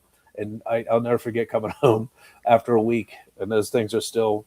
He actually, Artie would sit on an airplane with his headshots, and he would pull the tray table down and autograph his headshots to get somebody to ask him, "What are you doing? Who are you? Like, why are you doing that?" Just so I'm an actor. I'm just. He could be flying home from friggin', Boise, Idaho. I was just shooting a movie. Anything to He's in the back of Coach. Yeah. I'm a big celebrity. Like, okay, sure you are, sir. Hey, you do it in Boise, Idaho, so no one can fact check you at all, and it just sounds real. Right. Yeah. I want to throw Chuck a plug on something real quick. You brought up terrorizing telemarketers. Yeah. Chuck, I didn't know this until today. You were on my absolute favorite one of those calls. It's on volume 2. It's called Grandpa Gets a Bath. Oh, that's a great one. Chuck played Grandpa. No shit. Had no idea until today. Yeah. So one of my favorites. Terrorizing telemarketers. Go listen to it. It's amazing. Yeah, volume that was 2. fun. That was a fun call. So, Carl, skip number 11 because I think I duplicated a track. Hit number 12. This is his closer of this set, everybody. He's got to finish up big. So tonight's going to be a night you're not going to forget. You were the smart people who came. Whether you paid for tickets or not, you came. Jesus Christ. By the way, tell me there's no one there without telling me there's no one there. Ignore all the empty seats. You guys are the smart ones who are here. And saying those two old guys, they still got it because we can't believe it. So we like to create a party. That's what we're all about at this stage of the game. And you got to have candy, we got it. You got to have cake, we got it. You got to have streamers, you got all that. I'm Party Artie, evidently. You got to have the party master, Gallagher. Felger, Gallagher. Yep. Y'all ready to get this started? Okay. Hold on a second. That was They're his closer. just getting things started? I thought it started 15 minutes ago when he was coming out. That pumped up music. Hey, so I had to pick the right music. I flipped through your channels. A lot of country bullshit going on here. I want to piss the Mexican off. He'll swim home. And the Irish guy, he's too drunk. He still can't believe he's here. I'm the fire chief. Where? Oh my God, my lucky charms. Oh no. And that's where the video cuts off, right before he brings Gallagher. That was Artie's closer. Casual racism to the people in the front row, everybody. It's good stuff. Just the most hack stereotype jokes possible. I did bring you something else that's truly astounding. I've never seen anything like this, Carl. Should we save it for the next time? No. Okay. It's too good. And It's it's too quick. good? Okay. They're very quick. Okay. What I did is I cut up about 3 minutes of video, Carl, into smaller clips. Okay. This is from Pittsburgh. I was trying to tell you about how Artie toured with Jokes on You Comedy Tour, and he would do local television. This particular station, instead of doing a sit-down interview with Gallagher, Bob Nelson, and Artie Fletcher, what he did, Carl, what they did was they let them perform Jokes on You on their stage in the studio so poorly that the cameraman has no idea how to film it or shoot it. Fans, I'm not letting him put this behind a paywall. This is for you tonight, kids. Okay, this is morning television. So let's just start off with 13 so you can see how they introduce it, because, again, this is all about Gallagher, and Artie has crammed his way into it. Okay. Legendary comedian Gallagher is here, getting ready to hang up his famous Sledge-O-Matic. But not before one last smashing stop here in our area. We'll talk with Gallagher and friends ahead this hour. That had to kill Artie, right, Chuck? No. I'm from Pittsburgh. I know these people. Oh, Jesus. That's where I'm from. That's KDKA News. I know exactly that. I watch them all the time when I'm home. Okay. Well, I'm sure Artie doesn't like being referred to as friends. Right. Oh, no. I'm the headline. I usually headline, but that B-roll too, where it's just Bob Nelson just chucking fruit at people. Well, I want to go to that show. How fun! Which we are about to see is a fever dream, everybody. Okay. Clip number 14, Carl. Gallagher is now on his farewell tour called The Joke's on You. And he's here with us today, along with two comedian friends on the tour. We welcome Gallagher, Artie Fletcher, and Bob Nelson, or should we call them the Three Amigos? Good morning, guys. Morning. We're not the Three Amigos. We're the Three Musketeers. That's what I think. No, we're the new Marx Brothers. No, they're the Two Stooges. All right, we're off to a good start. Yep. They're going to introduce the bit that they're going to do right now, number 15. Mm-hmm. I think we're more like Monty Python's Flying Circus. We do bits and pieces. Bits and pieces, bits and pieces, bits and pieces, bits and pieces. Where can you find a turtle with no legs? Right where you left him. Bits and pieces. Carl, it's Artie's turn. Oh, good. He's got a joke for us? Yeah. Hey, why are there no Walmarts in Iraq? Because they're all targets. Bits and pieces, bits. He loves that joke. He does love that joke. Okay. Next question, real quick. What the fuck is Bob Nelson doing, everybody? What is Bob Nelson doing? You didn't get the memo on this one. You know, children who have a well-balanced breakfast before school are the only ones that throw up in gym class. Bits and pieces, bits and pieces. What is Bob Nelson doing? Is he unaware of his surroundings? Should he be at a home? I don't know what the fuck is happening here, but they're marching around in circles chanting bits and pieces, and Bob Nelson is acting like a retarded person. Okay. Let's mix in a little casual racism, number 18, Carl. You know why we're out of the Middle East? Because Obama's a golfer and he looked like a sand trap. Bits and pieces, bits and pieces. Hey, why can't we burn coal? They're burning North Carolina. That's a good one. No. What? Could you imagine being at the news desk watching this going, what the fuck is happening? The producer has got to be looking around and everyone going, what is this? You know, for once we have a professional comedian with us on the show. So, Chuck, what did the sand trap joke mean? How do you decipher that one? You know what he would say. There's a book out there, a guy named Mike Morse put together called Artichokes, and we would have to write down. That's what I was referring to. Okay, earlier, we would have to write down anything he said. So he took me to a college one time, and he asked a girl about this. He was talking about a girl being on her period, and he goes, "How many are in a box? How many are in a box when you buy that?" And she says, I don't know, about 50. 50? What do you guys do? Play pickup sticks? That was it. I mean, he's amazing. And then Rutgers lost to Vermont in football one year. He goes, Rutgers lose to Vermont. What's their mascot? A tree? Jesus Christ. That's amazing. Well, the good news is, guys, Artie has another chance at a joke right now. You got this one. Yeah. Bits and pieces, bits and pieces. Hey, listen, I came up with an invention. Oh, it is? Oh, it's for women. Women? It's a pocketbook made of all chameleon, so it goes with anything. It's a pocketbook full of all chameleon? Made from chameleon, so it goes with anything because it changes color. You get it? Honey, we're going to put that on the fridge. That was really cute. Good job. That's cute.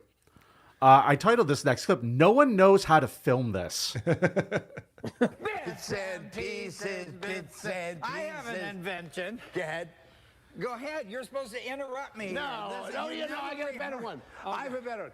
My invention is for married men. It's a Playboy magazine, Say Female every month.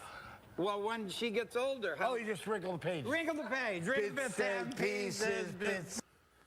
You're supposed to interrupt me. I got an invention. Yeah, what do you got there, Gallagher? Asshole. I don't actually have an invention. This is your joke. You're one of the biggest hacks I know. Holy shit. This is Big finish, Carl. This is brutal. Big finish. All right. Mannequin challenge. Wait a minute. I have a new invention. I'm wearing my underwear as a top. Bits and pieces, bits and pieces. Oh, no. This has been more than a thrill for us. This has been an inconvenience. Ta-da! Ta-da! Too much. Thank you. What fun. Oh, no. They're treating them like elementary school students. Well, that was fun. You You're gonna guys have did to a clean all great this up now. You're gonna have to. Could you imagine that happening just in front of you, watching these people do this? They're trying to sell tickets to a comedy show. Yeah. Mannequin challenge. That's not the way to do it. I'm going for the fish. I titled this so bad. This last clip "Stop." Okay. We're going to talk with them and learn a lot more about your act. And you Pull know your what you shirt prove down. that I've always wanted proof of, and here it is right before our very eyes. You never have to grow up. That's right. I won't grow up. I'm going in. I'm going in. Oh, my goodness. Oh no, Bob doesn't know what to do with himself. No. Should we be studying Bob Nelson a little closer on this show? Well, his instincts are right. He's like, I can't do whatever they're doing. But unfortunately, that leaves him really on his own. The camera guy can't film them. Wherever two go, the other goes the other way. It's impossible. Yeah, it's a very bonkers thing that they showed up at this TV station at probably 7 a.m. to do. So I just wanted to bring you a taste of the Jokes on You comedy tour. I'm sorry all of you missed it.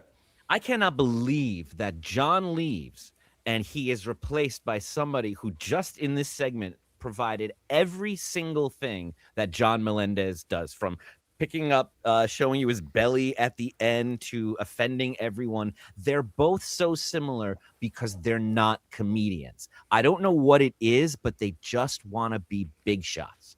And that is more important than anything else. And we all have a family member, an uncle or a grandpa, that's the big shot. But these guys try and make a career of it. And since we started covering John Melendez, Chuck, so many people have come up to me and said, you got to check out this guy, Artie Fletcher. You're not going to believe it. And I saw his website, but having seen this, it's just absolutely incredible. Just one last question. Where does he keep the Emmy?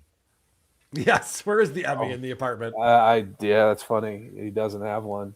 Well, he was nominated for an Emmy, right? For No. his, No. Oh, no? No, I'm sorry. That never happened either.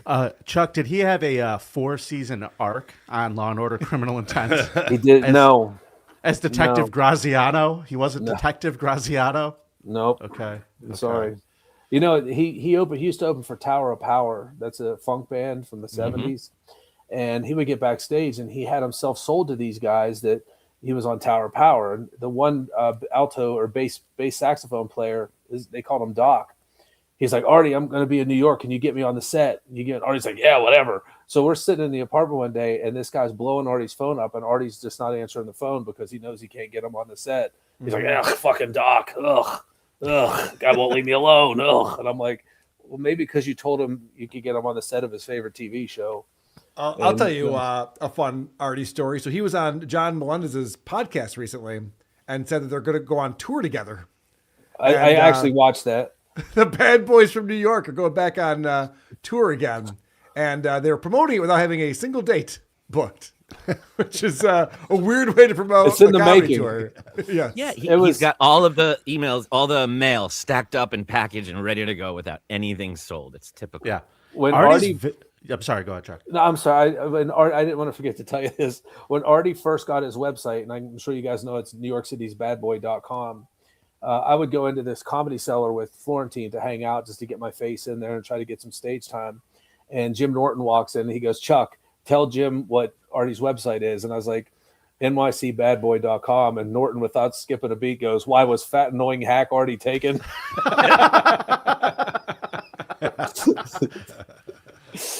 Artie's very cart before the horse kind of a guy. Yes. I remember one phone call I got from him when he was living down in Florida. He was living with his mother for a very, very long time down there. They were roommates. It was cool.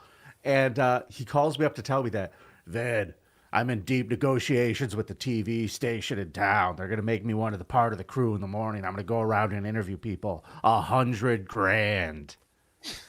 And I was like, to do local television as a roving personality, right? And he goes, yeah, my agent's talking to him now. It's a done deal, like the whole thing. And I'm like, weird. This is a very weird phone call. And I asked him the next day what happened with it. He goes, oh no, they didn't want to accept my demands. I needed more time off than they could give me. Just a complete liar for no reason. Grizzly Bass has an interesting comment on here. For a little while, Jim Norton had the Doug Bell character, very much like Artie Fletcher. Do you think it was Artie Fletcher inspired at all? Because Doug Bell would always go through his list of accomplishments and his resume and talk about what a pro he has been and all the celebrities he's talked to.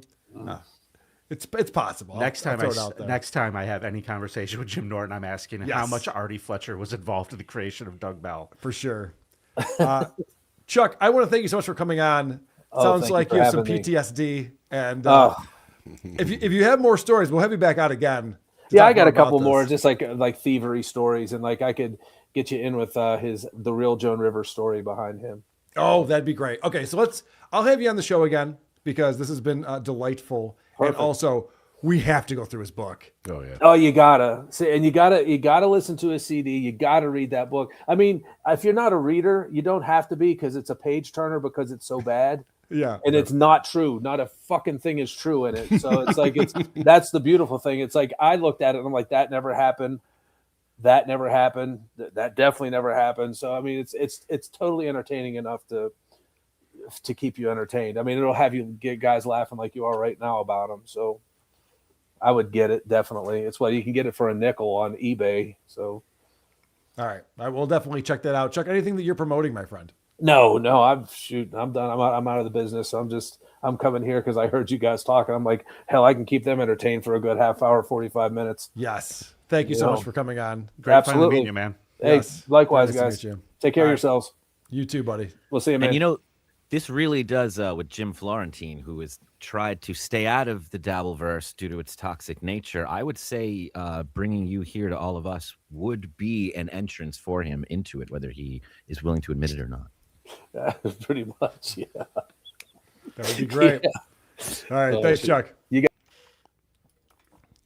There's Artie Fletcher's former roommate of 7 years. Thank you to Chuck and Vinny for putting together that presentation, that whole package for us. Hope you enjoyed it. I did. That was phenomenal. Be in my head forever. Bits and pieces. Bits I know. I can't. The first time I saw them do it was in the lobby of the hotel. And I was like, what the fuck is that?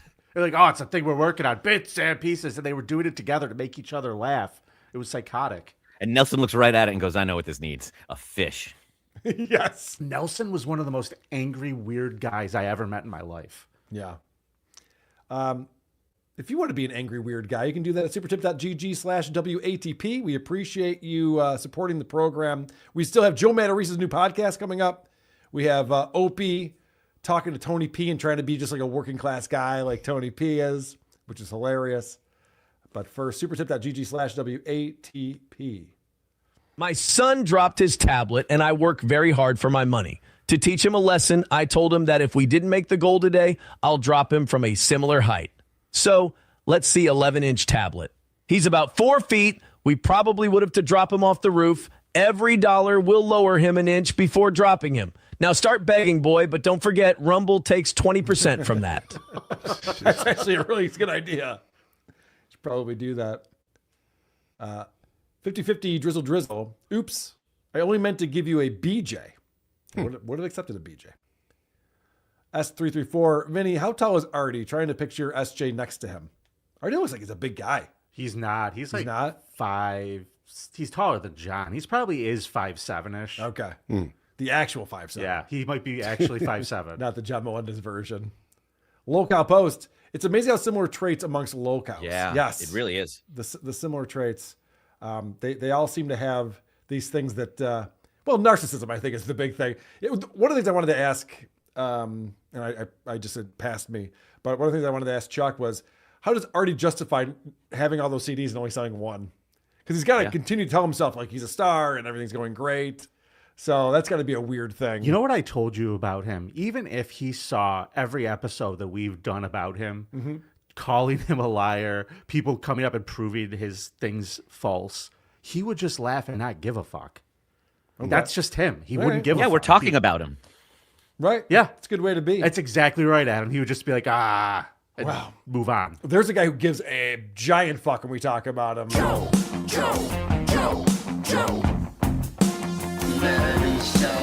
Of course, that's the theme song from a show that is gone because we were making fun of it so much. But thank God, Joe Matarese is back with a brand new podcast. And I was alerted because I'm on his mailing list. I signed up for his Patreon back in the day. He did block me, but whatever. I signed up for his Patreon. I'm still on his mailing list. And he says, hey, everybody, I need your voice for episode number 1 of my new podcast, Road Back to Philly. After 35 years in New York, I'm thinking about moving back, and I need your help deciding where. Call 914-721-0008 and leave me a voicemail on my podcast. Leave me a voicemail on my podcast voicemail number before noon, April 23rd.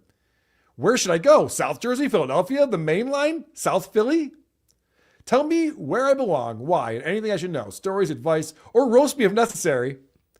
Watch the video for a quick breakdown of what I'm looking for from my comedy fans. You guys want to see the video that he put out to promote this new podcast that he's working on? It's very exciting. This is Joe telling us what this new show is. I'm starting a second podcast. It's called The Road Back to Philly, okay? And I'm going to need you guys to help me out with this because I started a voicemail number. And with this voicemail number, you guys can leave messages and I play them on the show and I interact with them. And you're going, well, what does that title even mean? Well, it means when my daughter graduates high school, which is about 4.5 years from now, I want to come back. I want to come back to either Philly or South Jersey. And this episode that I'm going to record tomorrow is going to be all about that move back. Where would it be? Would it be in the city? Should it be in the suburbs? Should it be where I grew up in Cherry Hill? My wife has tons of friends, though, on the main line. Should it be in the main line of Philly? Where should it be? That's going to be tomorrow's subject. So leave a message on the voicemail right now. 914-721-0008. Say your name. Say where you're from, too, because that helps. Okay? All right. This is a 58-year-old man. And remember he had the show Fixing Joe? Yeah. And it was all about like, guys, I can't figure this whole thing out. I'm married. I got kids. What am I supposed to do? It's like, I don't know, man. Why are you asking us? Why are you asking your fans, the fellow hosts of your show, the guests that you bring on? And this is the same thing where he's like, guys, where should I move? Should I move back to Cherry Hill, New Jersey, where I'm from? Or should I move into the city of Philadelphia? What's that bombed out, methed out part of it? That's where he should go. Right. I mean, how the fuck would anyone know this? And also, we're not the ones deciding this. I would think his family would be the ones. Yes. Like, mainly his wife would be the one. He has the same instincts as Scorch. Yeah, I was thinking that. Also, it's 4.5 years away. 4.5 years from now, where should I move to? I'm just starting a new podcast. So we can talk, we can discuss that. The other thing, too, from the Fixing Joe episode, where he filmed it at the Comedy Cellar. And, of course, Anthony, Jim Norton, Artie Lang. And he decides, his instinct is, all right, I got some voicemails people left. I'm going to play them right now. And I can't remember which one of those guys, it might have been Jim Norton. I was like, what? The four of us are sitting right here in front of an audience. You're going to start playing random voicemails? Why would you do that? And he got shamed into not doing it. But now, all these years later, he's like, you know what is the key to my success? Voicemails. What if one of those voicemails actually had the cure for him? What if somebody just gave him really good advice and he didn't listen to it because Norton shamed him? And now we've been dealing with this for decades. Oh, you think that the Fixing Joe that would have solved all of his problems? One person had it and he wouldn't play it. That's what I choose to believe. So Joe dropped episode 1 8 days ago on YouTube. It has 162 views. Yesterday's episode 2 has 63 views so far. So I'm going to walk you through some of these clips, starting with how the brand new show opens up. First time hearing it. I like this. You guys like it? Every fucking time. He needs our approval on every fucking Call the thing that number. he does. Tell me if you liked it. And of course, he's so unprepared. He hasn't even listened to the theme music that the producer came up with for him. Just starts playing it like, oh, hey, look at this. I got music. Theme, right? All right, everybody. Welcome. You got episode 1 here of The Road Back to Philly. And it's been hard for me to, do I say the or do you get rid of the? It's episode 1. It's like, you can't make any fucking decision. What do you guys think? What do you guys think? I'm putting up a poll in the chat. Let me know. This is insane. You're feeling. Have you ever seen a man with less confidence? It's wild that he's like, I'm going to start a new podcast, or should I? Maybe I will. I probably shouldn't. But I'm going to. But if you tell me I shouldn't, then I'll go away. We literally ran him off the internet just by reviewing his show once. episode 1. It's like you're feeling things out. I like Road Back to Philly, right? Episode 1. It's literally called Joe Matarese's Road Back to Philly. It's written right behind him on the screen. I don't like saying my own name. I know, he's debating. Pilot episode, new podcast, brand new, still doing 3 friends, 1 booth. Still got that one. Thank God. All right. So don't think that one's gone. Good. We're gonna do that one when we can from live at Vito's, and then other times we'll probably do it from in studio in Haddonfield. But and also, What's with these details? Whatever, man. Unless, of course, you guys don't want me to. Right, yes. Music down a little bit. We got a producer here. A little shout out to Dan Rubio in a whole other state. Whole other state, Dan. I always think you live in Iowa, and I know it's not Iowa. Is it Iowa? No, it's Utah. It's Utah. I always get Iowa. My learning disability will not let me know Utah and Iowa. His learning disability. Yeah. It's called stupidity. It is. It's called not knowing the U.S. map, which, by the way, quick plug, Dabbleverse Live tomorrow, we're going to find out that Keanu and Gino are also bad at picking out which states are which when looking at a U.S. map. But why the fuck would he confuse Utah and Iowa? Because he doesn't care about his producer. Yeah. Okay. 4-letter states. All right. So we got a producer, which is exciting. Dan Rubio's on there. We're going to learn a lot more about Dan. But first, I love it when Joe tells us who his fan base is, because he's been going through it the last few years. There was a time when he was getting booked on the Howard Stern show. Mm-hmm. He was on America's Got Talent. We're going to find out that he actually almost had his own sitcom on NBC. So he's had a lot of run-ins with fame and opportunities to be a big comic. And who's the fan base these days?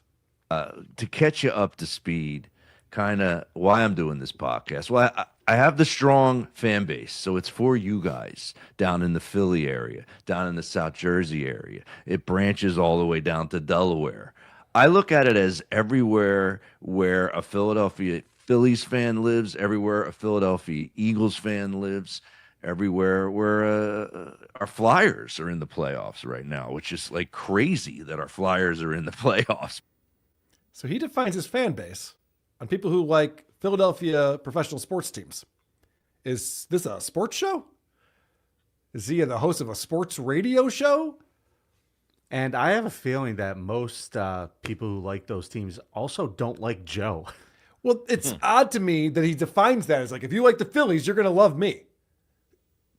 Why? Like, are you going in deep on what they should be doing with the farm system and how they should be developing some of the players and what's in their future for them? Because we're going to find out come episode 2 that as soon as it gets into actual sports talk, Joe doesn't know shit about sports. He's not following it at all. Are those fans incredibly depressed and insecure also? Maybe that's what it is. Yeah, there's way less realty and zoning than I thought would be in the beginning of this. Right, so he thinks that now he has a big fan base in Philadelphia. So that's why he's got to move back to Philadelphia, because that's where his fans are. And so he goes through his entire life story. He moved to New York when he was 24 to do comedy. He moved out to LA for a year because of this. I get a development deal with NBC. I have a shot at getting my own sitcom. I get all this money. I move out to Los Angeles to write the pilot with the guy who created the Hughleys. Remember D.L. Hughley? Remember? Well, we all know. He's still around doing stand-up. He's a great stand-up. I mean, I left to say because it's just wild how far this guy's fallen. I think we forget that when we watch him. And he's just this insecure, unfunny, nervous guy who's like, yeah, NBC gave him a development deal. And they got the guy who created the Hughleys to work on it with me. Like, what the fuck happened, Joe? How did we get here? This is wild.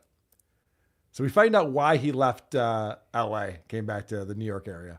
I literally was at that point in my life. I was like 35. We're cutting way ahead in years from all the New York apartments. I'm 35. And I'm like, I'm moving back. I'm going to be single forever if I stay in LA. This place sucks. The girl dating pool was horrendous. Everybody was an actress or a singer or a writer. No regular people there. I was like, I got to move back. So wait, all the chicks were hot or talented? Well, yeah, get the fuck away from that place then. What kind of complaint is that? A bunch of actresses and singers. Ugh. In LA? They can be tiring. Sure.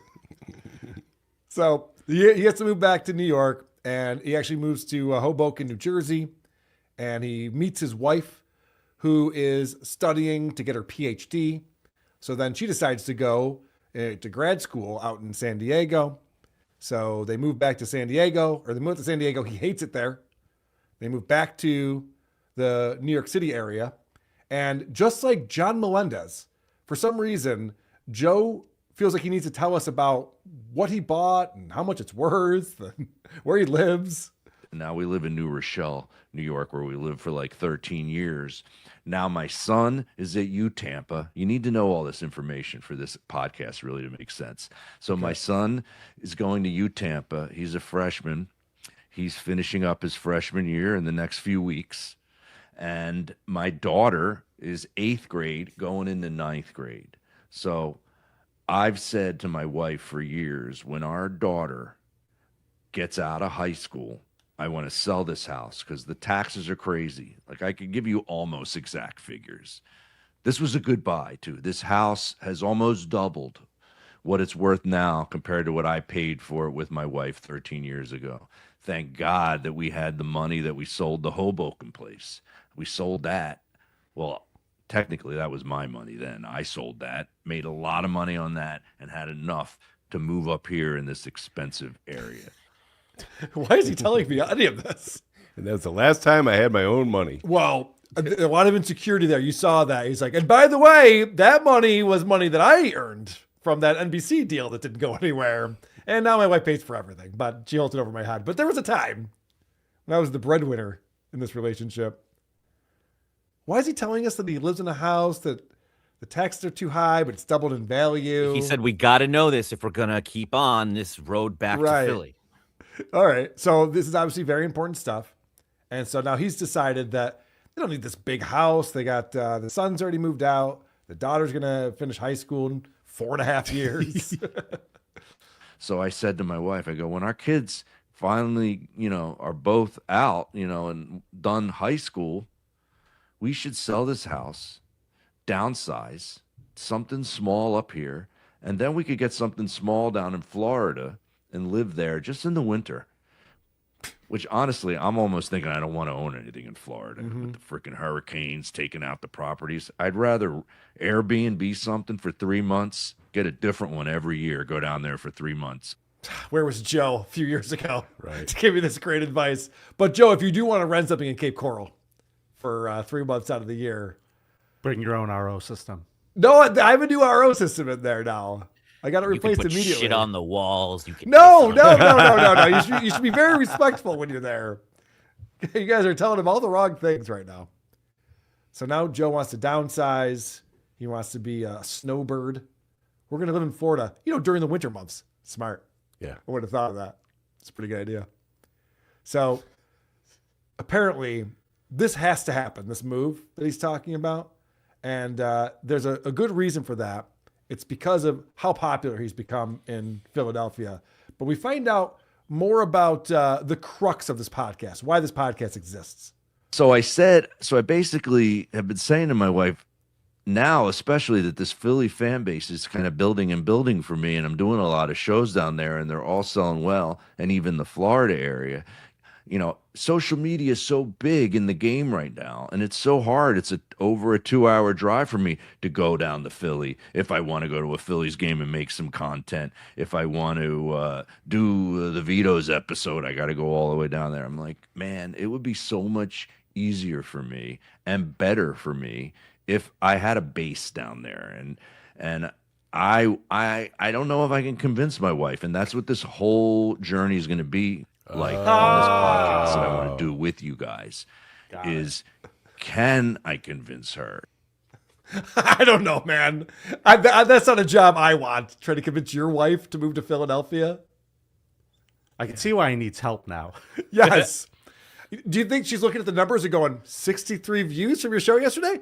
Maybe we should move to Philly. Seems like you got a pretty good sized fan base that's crushing it for you. You know, like teenagers now or kids, they'll like put up what is it? A presentation of like I want to go to Taylor Swift. So here's all the pictures. Here's what do you call it? I'm blanking on the name. Vision board. Whatever. No. I know what you're talking about. A presentation. Yeah, whatever it is. This is his version of that for his wife to convince her to do something because he can't talk directly to her. We got Bill Burr doing this like against his will, and that's torturous to listen to because he hates it. But this is like he needs us too bad. Like he needs us to help him with this. It's not about us. You have to put on a show. No. We have to prove to his wife that they should move to Philadelphia. No, he's way too much work. It's always about me writing and coming up with major decisions and planning maps and life plans. Like you don't even know the half of it yet. The amount of work that he wants us to do for him is insane. But I think before we get to that, we should find out like why is his wife being such a bitch? Why does she want to continue to live in New Rochelle, near New York City, and not let him move to Philadelphia once their daughter graduates?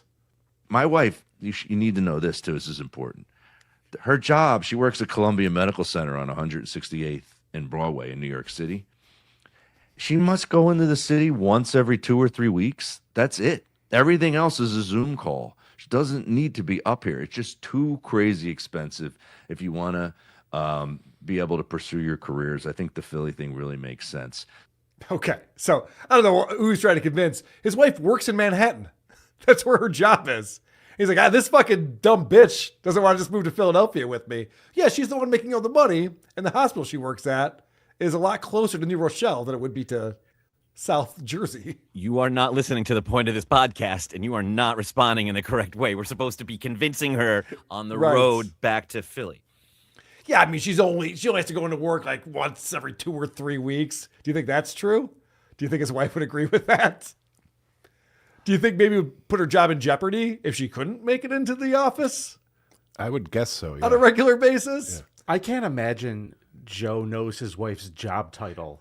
Right. He's very self-absorbed. I can't imagine. Also, this idea that he's just like, oh, you're just on Zoom calls all day. You can fucking do that anywhere. I have to go to Phillies games. Do you understand how much time it takes me to drive to a Phillies game? And he gets no interaction on social media. The idea that he's going, guys, I need to move closer to the stadium because when I go to a Phillies game and put it up on Instagram reels, it goes fucking bonkers. People can't get enough of it. It's just not the case at all.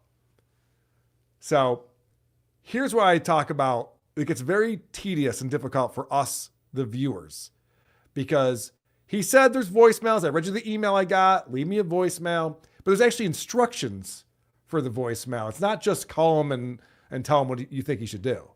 But try to follow the social media and leave your voicemails on subject like you're going to hear today, which is all about my move and wanting to move in 4.5 to 5 years. Where will it be is really going to be the big subject. So we have to follow him on social media, and then he'll tell us, we have to get our decoder ring out. He'll tell us through a series of numbers what he wants us to talk to him about when we do call into the voicemail, and then he'll play that on his show. Because what we're going to find out is that he records these shows and puts them out weeks afterwards. So it's not like I can like watch his show and go, oh, he's talking about the difference between Cherry Hill and living downtown. Oh, I know about that. I'll give him a call. It's like, no, we're way past that now. That was a month ago. We talked about that. So fast forward to episode 2. Episode 2 comes on. And remember, this show is called Joe Matarese's Road Back to Philly. And he starts off with this question. Episode 2, where am I? What's in my mind? What am I thinking about? Where do I want to live? Do I still want to move to Philly a week later? Ooh, we're going to find out on episode 2. You fucking better, Joe. There's a logo and everything. Some guy in Utah is getting bothered every day. The entire point of the podcast is him moving to Philly. So it's like, so what do you guys think? Do I still want to move to Philly? Did you change your mind that quickly? No, obviously his wife gave him a talking to. Yes. So Joe Matarese is wearing his Eagles hat, Philadelphia Eagles hat, and he's still got his logo Road Back to Philly. And he starts off with, guys, what do you think? Do I still want to go to Philly? You guys ready for the big reveal on this? Yes. One of my favorite shows growing up, but we don't really want to talk about The White Shadow this whole episode, Road Back to Philly.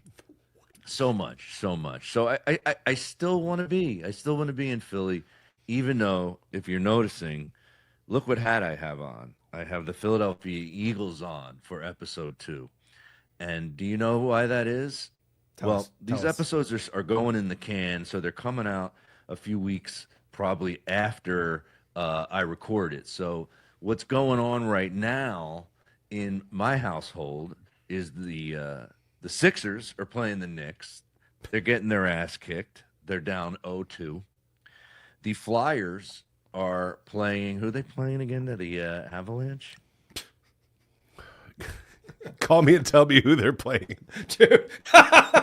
First off, not to get technical, but they couldn't be playing the Avalanche because the conference, right? They're not even in the same conference right now. So they would be meeting them in the playoffs unless it was the finals. But neither here nor there. This fucking guy comes on. He's got all this sports memorabilia behind him. He's wearing all the sports shit. He doesn't even know who the Flyers are playing in the playoffs.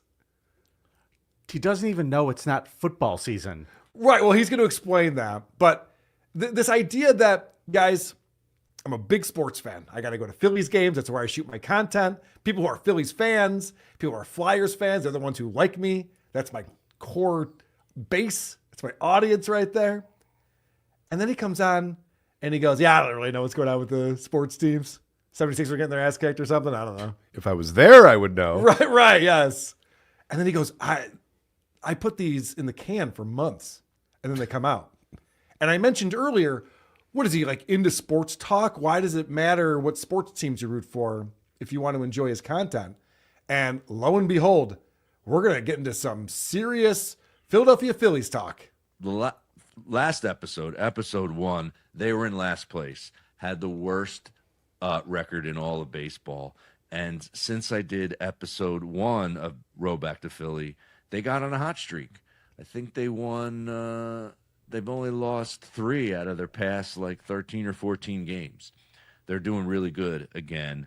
But last night, they lost 12-1 against the A's, who I could be wrong, Dan, but the A's, I'm pretty sure, are in first place in their division. They're a good team. But they're one of those first place teams that don't have a great record. I think they have a 500 record. They're like 18-18 or something, but they're in first place. Dan could look that up. This is great having a producer. Who fucking cares? Joe, baseball is played every day. If you're not going to put this episode out for 3 weeks, it doesn't matter what the score was last night. It doesn't matter what the record is now. Who could possibly give a shit about this? If I was a Phillies fan, I'd be like, yeah, that was fucking 3 weeks ago. Poser. They've played 18 games since then. Who gives a shit? They're going to be in Las Vegas before he makes a point. Right. Who cares? I came here for a podcast about relocation. I don't know what this diversion is or why we're talking about it. Well, Adam, it's going to get worse before it gets better, my friend. Christ. I know. Because, you just heard him ask his producer to look up the record of the A's. What city are they even in there right now? I couldn't even tell you. They're playing out of Sacramento. Sacramento A's? All right. So he asked him to look up their record. And Joe comes up with what is almost an edgy joke, which you don't hear Joe ever do. Fortunately, he ruins it immediately because he doesn't know how to handle it. Because it's a joke. It's great having a producer. Look that up, Dan. It's like having a landscaper who speaks your language. Is that a racist joke? I mean, I'll allow it. You'll Well, only this once. You're Latino, so it's like when Robin Quivers was Howard Stern's, well, still is sidekick. He could make slightly racial jokes because Robin was there. It made it okay. So you're my Latino producer, so I can throw a landscaper joke in. No, I can't tell. I'll allow it. In Utah, do a lot of Latinos do the Oh, landscape? of course, bro. Okay. Of course. Did you ever landscape? Oh, Joe, get out of your own fucking head, man. I know. Whatever meds you're on, you gotta fucking weed yourself off of that shit. You can't just have a quick throwaway line and let it go. Just like, by the way, was that too racist? Or you get the joke though, right? A lot of Latinos. Dan, doing the I'm sorry, landscaping. Dan. He was slightly confident for a second. I know. Dan's like, it's fine. This is hilarious. Joe, we mentioned before, he might be stupid. He didn't know what the difference between Utah and Iowa because of whatever learning disorder that he has.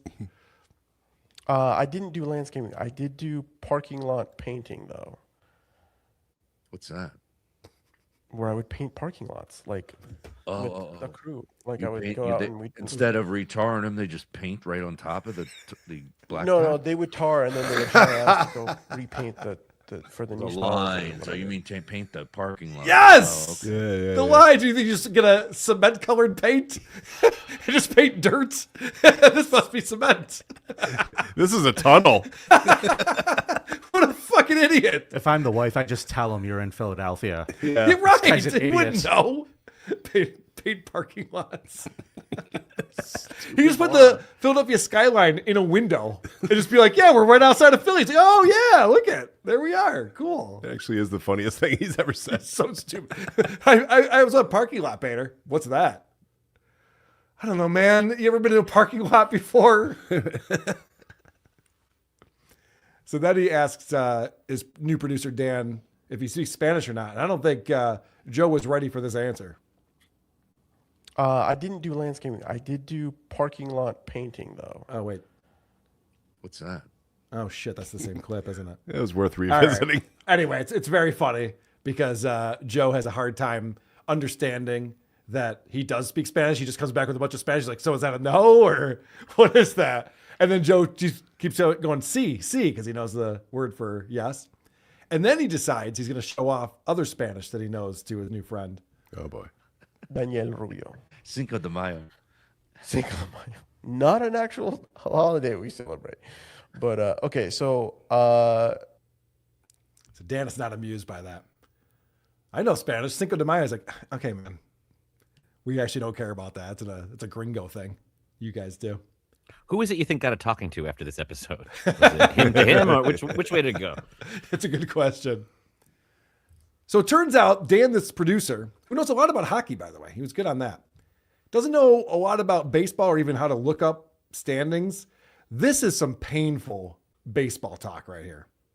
I can't tell. It looks like in their West division, they are leading their division, the West, with 19 wins for the Athletics.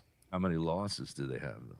18. Yeah, so they're one game above 500 in first place. So it's a lot different than the Phillies division, who have to compete. I think the Phillies are in second, or they might have dropped to third place with their loss last night.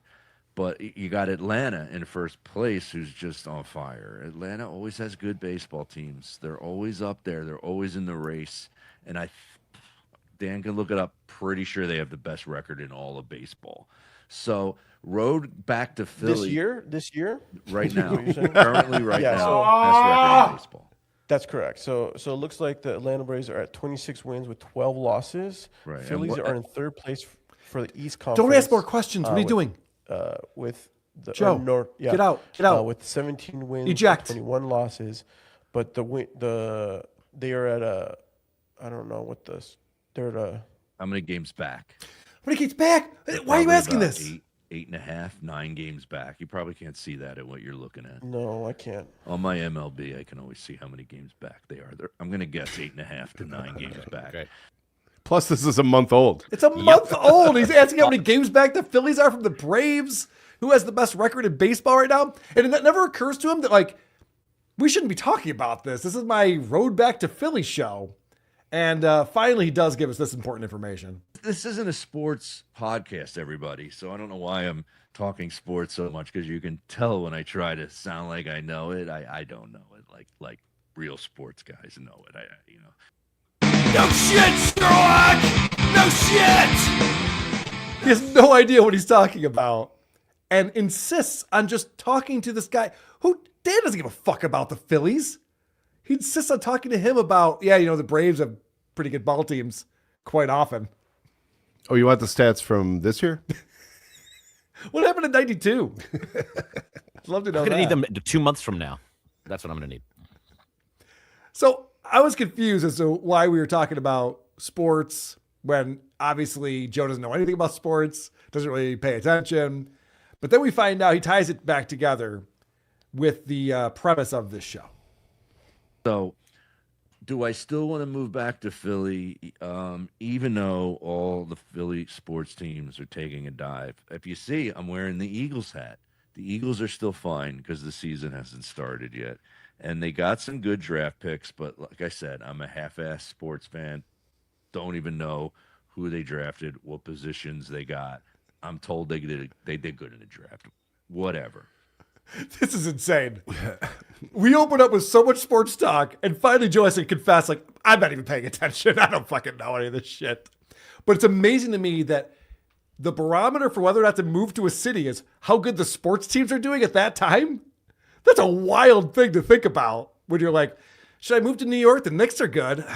The Jets, though. Well, he's talking about 4.5 years out. I guess the draft class is important. Right. But he's not paying attention because you know positions. Well, I'm sure it's important to his wife. Fuck. I'm sure, yes. Could you imagine his wife's just like, well, I work like right down the street, but I don't know, the Phillies have any good prospects coming up? Or who's going to play shortstop for them? It's going to be really bad for the podcast when she files for divorce before we've all voted on what he should do. And he's trying to explain to her that she has to wait. Hey, good news. The decision was made for me. I mean, we're talking about moving to another state. And the potential of 2 other different states, New Jersey or Pennsylvania. And it's just like, I'm going to get my audience to figure this out for us, honey. I don't think you and I can make this decision on our own. All right, well, tell them about how the Phillies are doing, how many games back they are. Oh, no, I will. I'll make sure that they know that before they make their decision. That's really important. Also, they need to know where my son's going to college and which semester he's in. How are the Rays doing? That's a great point. We can move to Tampa. Don't confuse Joe. Sorry, guys. Guys, this is something I found to be incredible because, as you guys know, the reason why John had an F slur with Kate Meany is because he was watching a movie that he likes a lot. And that forced him to do that. Turns out, our buddy Joe Matarese is also a big fan of that movie. I titled it Bullies and Damones. Now, did you know what Damones were, Dan? How old are you? 30? I'm 34. I just turned 34. You just had a happy birthday. Yes, you just had a birthday, right? 34 years old. You probably don't know who Damone is. No idea. You never saw Fast Times at Ridgemont High. No, it's actually on my list for my movie podcast to watch because you mention it so much. It's one of the greatest movies of all time. Did your wife see it? Did your wife see it? Can I talk to her about it? I want to talk to someone about Fast Times. I feel like Joe picked up his entire cadence from Damone. Now that I know this. He wants to be Damone. In fact, he talks about how he was more of a rat in high school. If you know the movie, Rat was the dork. Damone was trying to show him the ropes, how to get chicks and everything like that.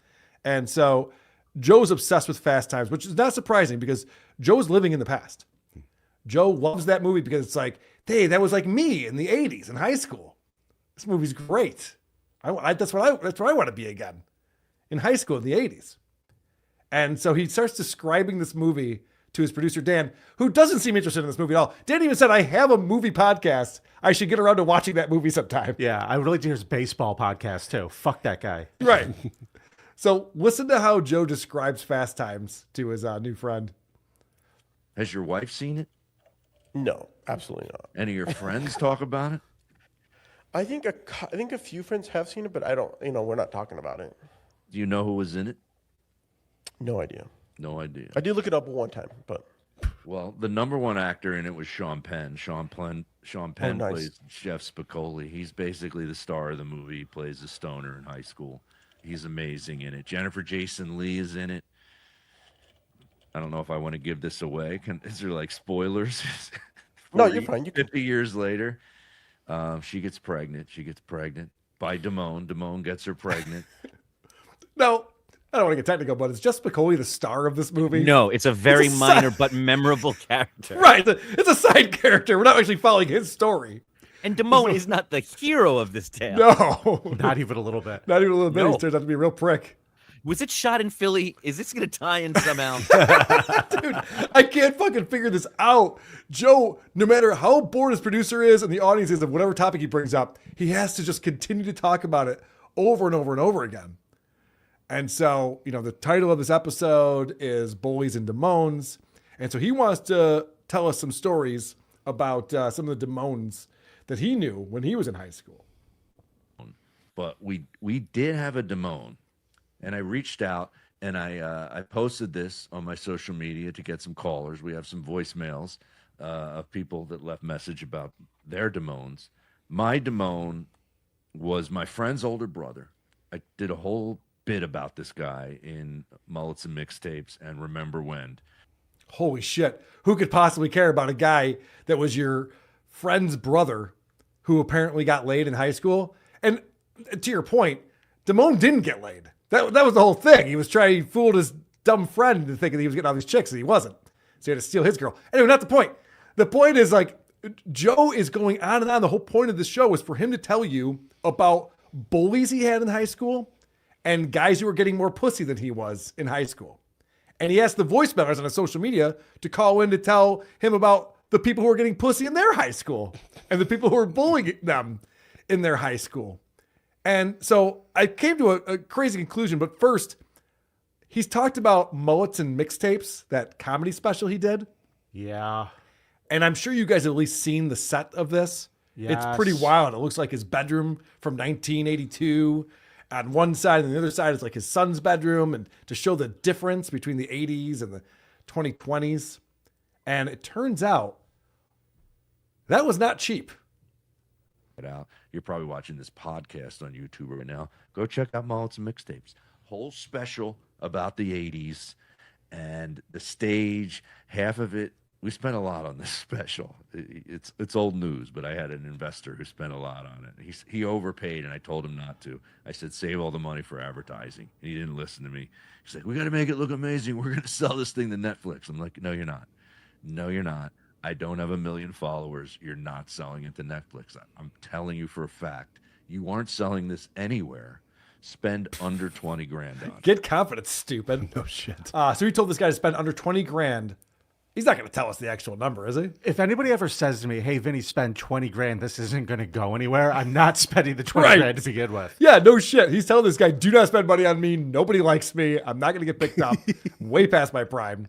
Listen to this. Didn't listen to me. He spent 130 grand on it. Fuck? He overpaid. It was the dumbest thing ever, Dan.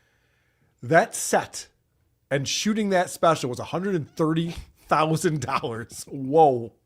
Did they bring back Kubrick to fucking film it from the dead? This guy took the money and would not. I mean, who doesn't accept what the artist says for their special? Like, no, I know better, and I'm going to spend all your money how I see fit. That doesn't happen. And he's talking about it like they're still buddies. This guy's robbed you. Well, no, Joe didn't put up any of the money. This was an investor who spent all of it. Oh, no, but I mean, he took it for himself and didn't put it into the special. And Right, Joe yeah, just let him do it. How does he have the ability? It's up on YouTube, and nobody's watching it. So I thought that was pretty crazy. But all right, we have to go 56 minutes into the show to finally get to a voicemail, which I thought was the whole premise of it. We're going to listen to voicemails and react to it. So here's the first voicemail that he gets. We have we have a bunch of phone calls here with people that left voicemails about their bullies from growing up, and you can play them in any order. I don't care. We got to play all of the message though. Play the rest of them. This is Alcaz. Joe Matarese, Alcaz. So yeah, I got a bully story. His name is David Moss. Okay, we don't know who David Moss is. We don't care. Alcaz apparently is another comic, and I was listening to Blind Mike covering this on his show this past weekend, and the voicemailers that called in on Joe's first show were people who know Joe. One was an ex-girlfriend from high school. Another one was a relative. So he must have also be messaging his friends, like, hey, can you guys leave me some voicemails? I want to get this show going. Yeah. To get things moving. So yeah, I guess we got to do Joe another fucking solid so he can pretend he's a comedian, has a career in show business. Is this going to help you move quicker? Right. Yeah. They're like, all right, yeah. If you're moving out of here, that'd be great. What's the number? So Alcaz calls in and says he is a bully, this David Moss guy. And don't worry, there is a punchline. There's a reason why he called in with this. So then when I became a comic, we had like a grade school reunion, whatever, and Dave Moss was there, and he was wearing this shirt, this shiny aluminum-looking shirt, like something out of like a Disco Fever. So I roasted him. I'm like, Dave, nice shirt. Looks like Reynolds Wrap had a sale. Boom. So you get back at the bully through humor. Anyway, also. Wow. He called in to tell us his Reynolds Wrap joke where he really got this bully back good. Yeah. I feel like I was there. This podcast sucks. And here's what I figured out. Here's my exciting conclusion. I thought this was about, hey, I got to convince my wife I want to move back to Philly. Give me help with this. I need help with this. By episode 2, we've already reverted back to the only thing Joe ever wants to do, and that's reminisce about the past. Yep. The other show he has, the 3 Friends, 1 Booth, are 3 guys who grew up together reminiscing about the past. And he's like, I got a new idea for a new show. And immediately he's like, let's talk about people you knew in high school and how that went. No one could possibly fucking care about this. He's a 58-year-old man. Move on. Get over high school. It's these men of a certain age. Opie's doing the same thing. Today, somebody mentioned something and he said, oh, nostalgia. I love nostalgia. And he launched into one of these similar rants. You think his wife doesn't know when he's like, oh, so the point of your podcast is to convince me to change my mind about where we live, and you call all your exes and reminisce with them under art. What the fuck are you doing? What the fuck are you doing? And, John Mulaney does the same thing where he talks about high school and the Battle of the Bands and elementary school. And these people are all stuck in the past. It's for them. It makes them happy, so they feel good. And they don't notice that their audience doesn't care and that Chin 2 doesn't care. Nobody cares. Chin 2? He's Hispanic. Well, it's nice to finally see Brian Callen without the filter. Nice. Yes, it is nice to see that. Well, that's what Joe Matarese is up to. How long is this podcast going to last? I don't think the 4.5 years. No fucking way. I think you might have started this one a little too early. Yeah. Episode 3 is planning on coming out in like 2028. So that's true. Yeah. He's going to talk about how the Eagles did in 1983. So that'll be fun. And this whole thing is to avoid an almost 2-hour drive. Right. That's nothing. Who gives a fuck? This podcast is and you can take the train too. And this podcast is an hour and a half. It's like you could have been spending that time driving to the Phillies game. Fucking idiot. Supertip.gg/WTP. We got some Opie stuff coming up. I have some amazing things from FU Friday this past Friday because we have Tony and Ron on. And Opie has picked his favorite. That's for sure.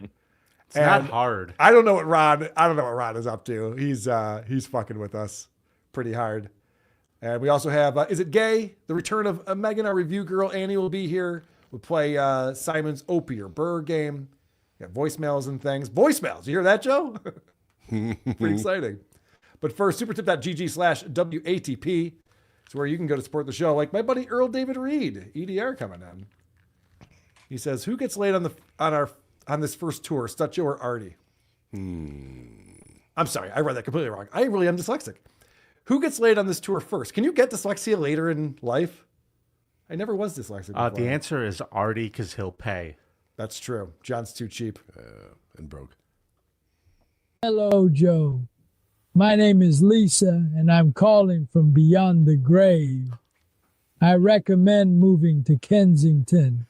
Yes, you can save money on the house and invest it in Trank. It'll solve all your problems. There you go. Well said, Lisa. Hey, I'm not allowed to tell any more Artie stories, but one time I heard his mom call him a whoremonger. Sorry. Syracuse jersey, $3 says, like studying John, Joe doesn't make any money. Yeah, that's part of the problem here. James Q. Legend, Joe should move to Southern Upper Loop Township. Leave him a voicemail. Tex Hula, holy crap. I hope we see Stuttering John and Artie doing bits and pieces on a news show soon. Holy shit. That'd be great to see what John thinks are his quick one-liners. I'm telling you, I'm getting on a plane and flying to wherever the show is if it happens. I'm with you, buddy. Yeah, I'm going to bill you. I'm not going to sit next to you because I want to be able to sit in my seat. Fuck off. But I'll do that. Let's see what Opie's up to.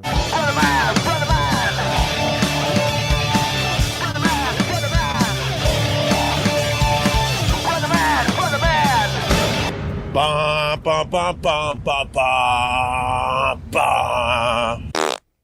We are starting off on FU Friday. This is before the big holiday weekend that we had this past weekend, Memorial Day weekend. And it starts with something we don't see very often from Opie, a little cold open. And boy, is this open cold. Everywhere. Now she's all shaking and doesn't want to move. I took her to the emergency vet, and the emergency vet told me that she's absolutely fine. But she's not acting fine, Opie. All right, with that, we say good morning and welcome to the Opie Radio Podcast. It's FU Friday, and man, I just turned on the mics and Tony P went off. I don't know, something about his dog and $1,200. Correct. That's a big FU right there. What's wrong with your dog now? Isn't your dog at the end of its life? Jesus, Opie. So it starts off, he just hits live as Tony's telling him a story about what's going on with his life. And he's like, yeah, so my dog's fucking dying, and the emergency vet doesn't know what's going on, tells me there's nothing wrong, but there's obviously something wrong. I hope he starts cracking. He starts cracking up laughing. And then goes on to like, yeah, so what is going on with your dog? He's old and dying, right? Like, Jesus. He doesn't shift tone very easily. No, he does not. So Opie's like laughing totally inappropriately. And Ron is just shoving it in our face now that he's eating during the show.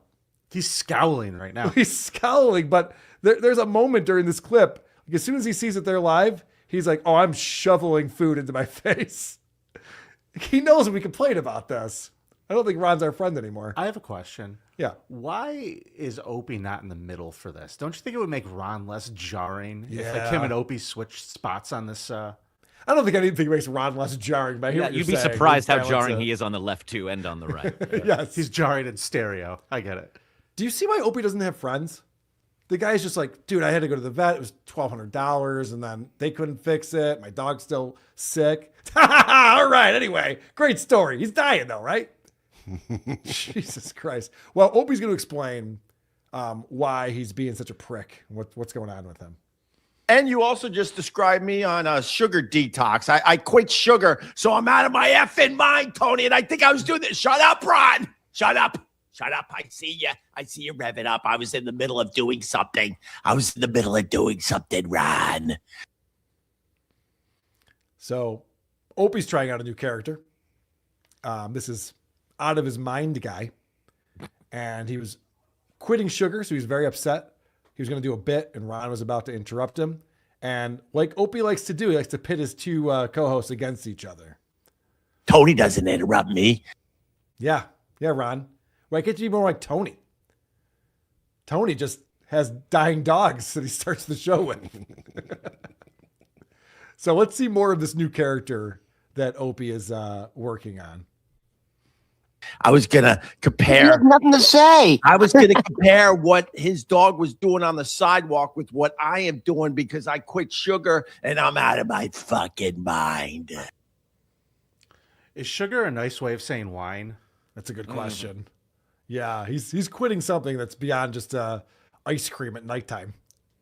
But it's making him freak out. He's losing his mind. Cool character, Opie. His lips are almost normal color. That's true. If Ron and Tony started the show together, I'd watch that. If you got Opie out of the way, a little Nopey action on this, that could be something. They might want to try that out. He would jump out of a window if somebody started making dopey videos of Ron and Tony P. That's hilarious. He would jump out of a window, Carl. Tony's actually insufferable. I'm going to play a short clip for you guys, and you try to tell me what you think Tony is referring to at the end of this. Sugar-free. Everything is sugar-free in my life, baby. The only thing I like sweet in my life is the hoo-ha! What do you think he's talking about when he says the hoo-ha? You guys have any ideas? Vagina? That's what you'd think. He's talking about marijuana. Oh. He calls marijuana hoo-ha. Why? I don't know. He's a nerd. I really was quite unsure why he referred to it because he's smoking a joint. And then he's just like, yeah, everything's sugar-free for me, even my hoo-ha. Okay. Now, I have another new game for us here, Adam. You guys know the Opie or Burr game. It's fun. I have a game called Opie or a Woman. See if you can figure out who's saying this sentence. Was it Opie or a woman? It's FU Friday. Let's get into this. My birthday's tomorrow, and I hear you guys have a nice surprise for me. I'm looking forward to that later on in the live stream. And also it's Super Chat Friday. I'm hearing people are just going to throw money at me for my birthday today. This is a very exciting day. Oh my God, my birthday's tomorrow, and it's going to be shit weather. So sorry to hear that, Opie. That sucks. It's going to be rainy on your birthday. A bummer. That's why you make it your birthday month. That's right. I think Opie will figure that out eventually. What was that? You guys are going to super chat me because it's my birthday? And I heard you guys did something really great for me. Yeah, all of these things are female traits. No offense to the females that I know out there who are nothing like Opie. But Opie... It would be more accurate if they actually hadn't planned anything and didn't know, and he's just putting them on them now. Like, I'm sure you have something great planned for me. And they're looking at each other like, oh, fuck, what are we going to do? You do something. You do something. Did you want me to eat more snacks on the show? Happy birthday. Tony, you want to go halves on a gift card or something? What do we do right here? now? You can e-send it right now. So they bring up the fact that, Opie, why would you quit sugar right before your birthday? Because he just quit sugar 6 days ago. And this is another thing that only a woman would say. There's never a good time. So I said to myself, there's never a good time. I'm going to start today. And that was like 6-7 days ago. That's So crazy. you're not going to have cake on your birthday. I am. All right. So. But look, After all that, you're still going to do it. Ron is so disappointed. I love that. Ron's like, okay, so you're not even taking this seriously. We're trying to cut sugar out of your diet. You don't even care. And who the fuck needs cake that badly? Who has to quit sugar? Well, Opie explains that he likes the sweets. Cut back. It's fine. I know. Well, and then Ron explains to him, just like, what, did you stop drinking beer? Did you still have pasta?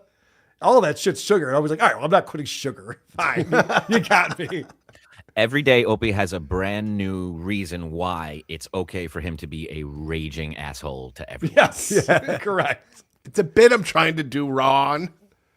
So they get into the what's your name conversation they have every now and again with Opie, because Tony goes, I don't know if I should call you Greg or Opie or Opester. And so this is a funny slip up by Opie. No, I'm known as Opie, but everyone knows how stupid and ridiculous that name is. But I got a little fame with that name. But it's a kid's name. It's dumb. And I never liked my real name, Greg, named after my wife's. Oh my God, my mom's best friend's husband. Freudian.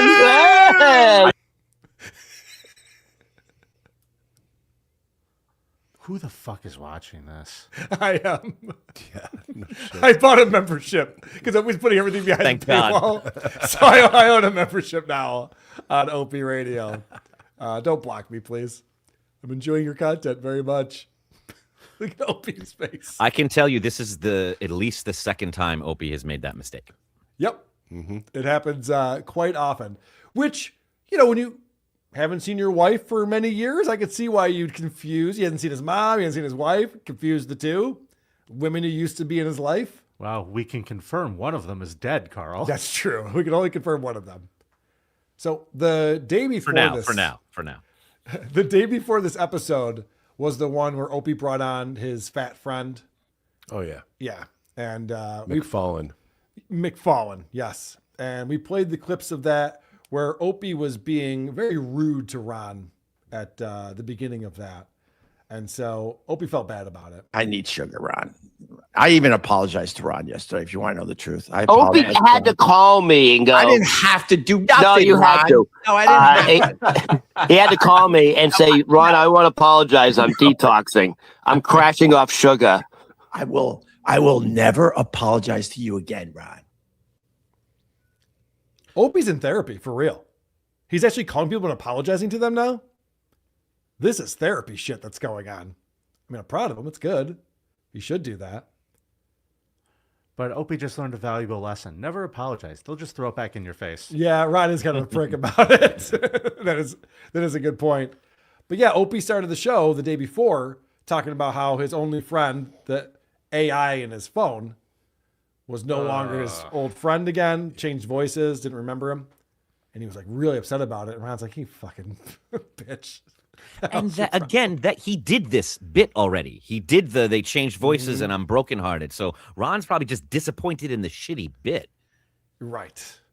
And so Opie has already asked for money because it is his birthday. So let's throw him some money, people. That's exactly right. And you're fucked up mind. Look at this. I told you it's my birthday and people are throwing super chats at me today. Beautiful. Happy birthday to the Opster. $50 from McPuffin. So what's this? Is this the big 5-0? Guys, if you ever hear me tell you when my birthday is on this show, now someone might bring it up on the show. It won't be me.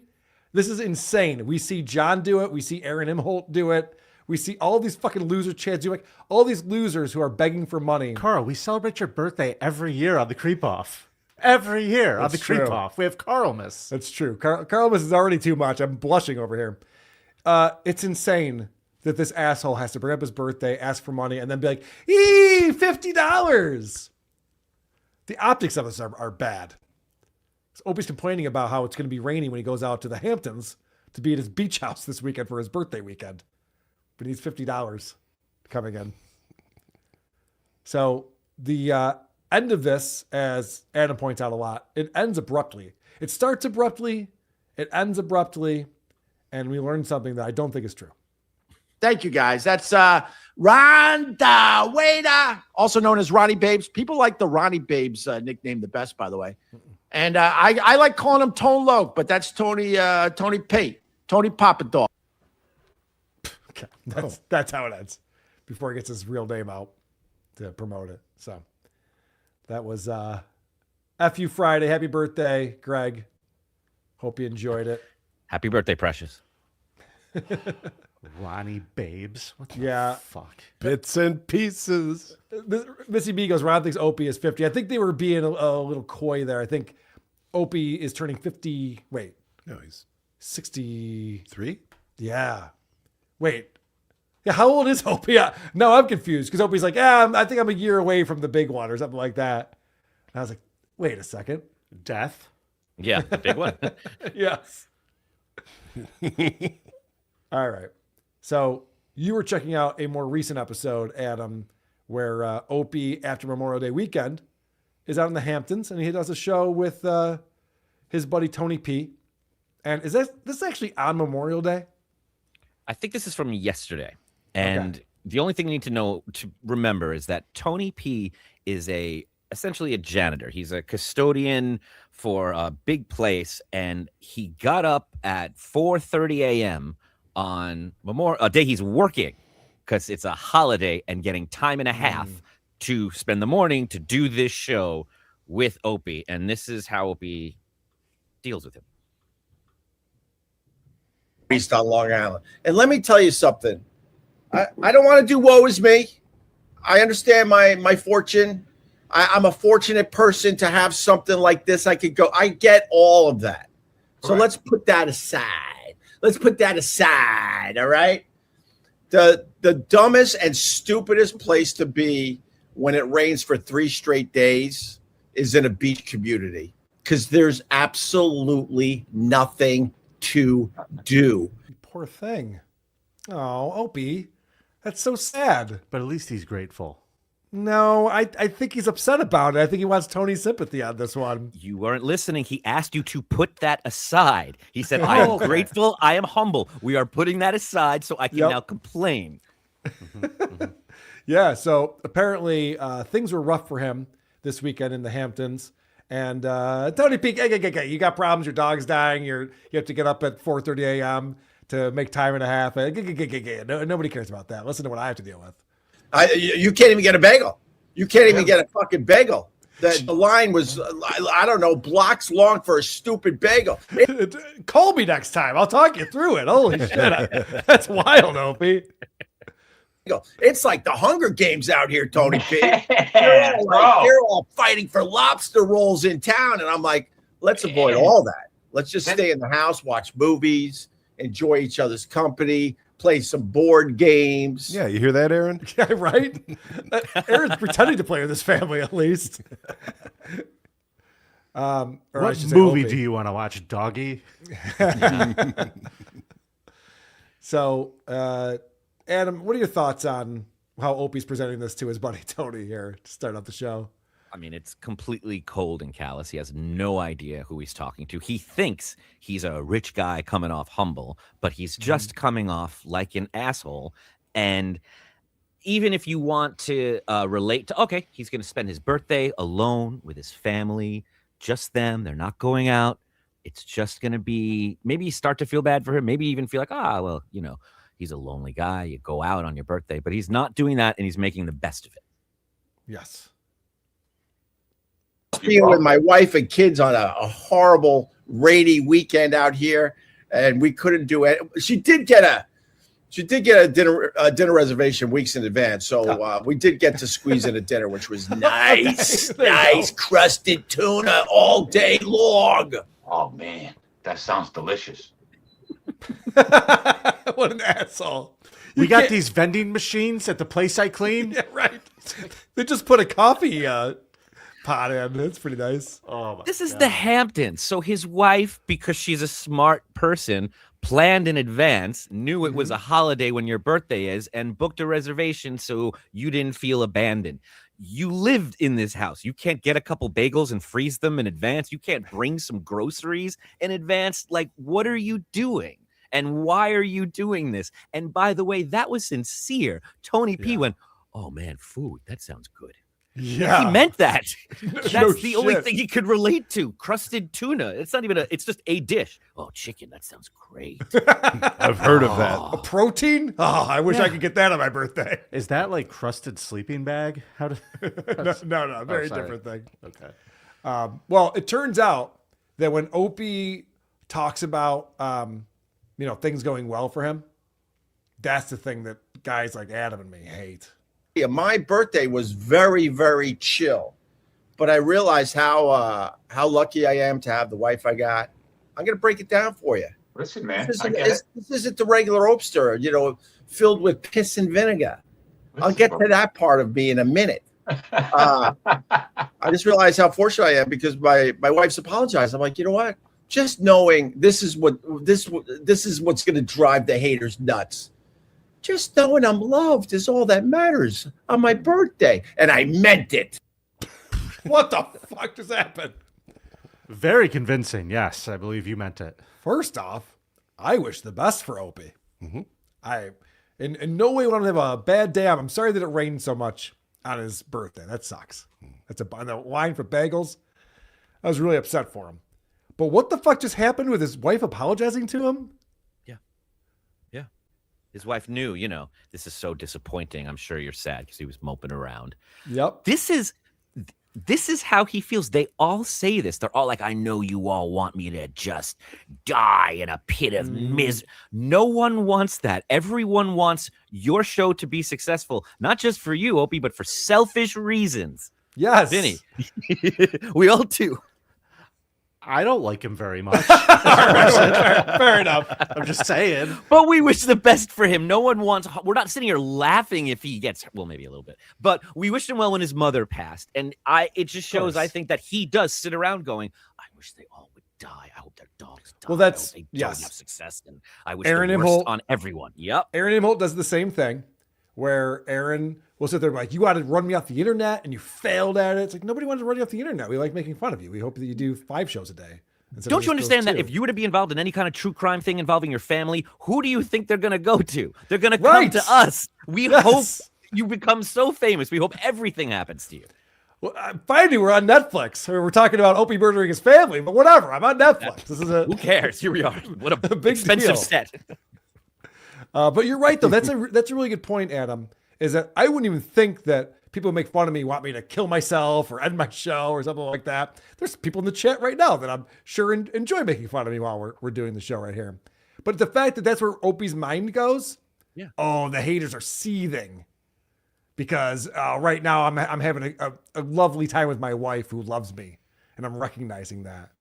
That's a weird thing to think, unless that's how you live your life. He sounds like a supervillain while he's saying that. And in case you missed it, he has to hammer it home at the end with whatever that was when he just got to tell you the truth or whatever that. And it goes back, again, the Aaron Imholte parallel here. for Steel Toe, Aaron won't shut up about the fact that we haven't done this little piggy in a few weeks. And so Aaron's taking this victory lap after victory lap about how he ran our show off the internet. But before, when we were doing the show, he's like, oh, they need that because on box office, the only way they can make money is talking about me. When really the whole time he's like, please go away. Please just go away and stop talking about me. That's all I really want. Yeah, and the only joy he really finds is in knowing that Patrick Melton is in pain. Yes. Well, the same with Kevin Brennan for that part. So Tony asks, all right, you got dinner reservations. Was it the whole family or was it just you and the missus on your birthday? I have a question, bro. Did you go to dinner alone or did you take the kids all together? Oh no, we like our kids. No, I know, but every once in a while you need a little bit of romance. Oh no, we honestly we need to do more of that in general, but we just really like being around our kids. No, I get it. I get it. My kids are cool. They're cool. I mean, it's not a dumb question. Was it the whole family or just you and your wife? What the fuck, man? I love my kids. I didn't say you didn't. Has to get defensive about every right. fucking I didn't thing. say you didn't like your kids. I assume you do. You talked about how you were excited to be indoors with them all weekend, but it might be nice for just you and the missus to go out. They're old enough to fight for themselves at home. It's a guys talking morning show. He's just trying to find something interesting in this really boring, slow, complaining story. Mm-hmm. So Opie tries to be humble right here. And there's one thing he's really bad at. It's being humble. It's the amount of, having a little spot out here. Let's just put it that way. It humbles. Spot, sure. It humbles you. No, it's a little. It's a little spot. It's nothing crazy. Okay, so your spot isn't a big spot. You got a little spot. I got a little spot out here in the Hamptons. Now hold on. Can I stop you? I do have the ocean view. I know I got the ocean view. Is the little spot 3 bedrooms, 4 bedrooms, 2 bedrooms? What do you got? 1, 2, 3, 4. It's not a little spot. It's not a little spot, bro. You're crazy. You're walking into like a room full of, what do you call it? Munichs. Even if you walk into a room full of Munichs with a 1-inch prick, guess what? You got the biggest prick in the room. Munichs. Germans. They're German. Yeah. I'm offended by that. I'm a Munich, Tony. How big do you think my dick is? Don't answer that, anyone. But clip it. Don't clip it. I'm not Jewish. So, yeah, apparently Opie wants to be like, guys, this is a small house. How many bedrooms is it? He didn't know off the top of his head. He had to start counting in his head. He did. It was 4. He just could not let it be. There's just 1 bedroom for each of us. He couldn't be humble. He had to 4, 5. I don't know. He was playing into that so Tony could then feel less than. Okay. But I think there's also a thing where Opie, because he's not in the second story overlooking this is a nice house. I'm not saying it's the biggest mansion. I bet there's a lot bigger mansions near him. Mm-hmm. And he's looking at that and going like, no, Tony, you don't understand. I'm like a poor person out here. And so he has to complain about the people who have more than him. When you thought you did well for yourself, come out here and you realize it's only the tip of the iceberg. There are people that are flying in on helicopters. You know that we have a rush hour helicopter traffic that goes right by my window? And that's all the really, really fucking over-the-top crazy rich people just casually they're jumping on their helicopter to be out in the Hamptons for the day. So 2 questions. One, why don't you make friends with them? Because they're all assholes. Oh. Yeah. All right. But assholes, you need an asshole. Every once in a while, you need an asshole to fund some madness. You understand? The richer they are, the more of an asshole they are. There's a blanket statement right there. So Opie's just jealous, is what it comes down to. I have to tell you, this neighborhood that I'm in right now, you go up the street a little ways, not at this level, not Hamptons level, but some pretty rich people this way. It's a nice neighborhood. I like it. The street lights, you know what I mean?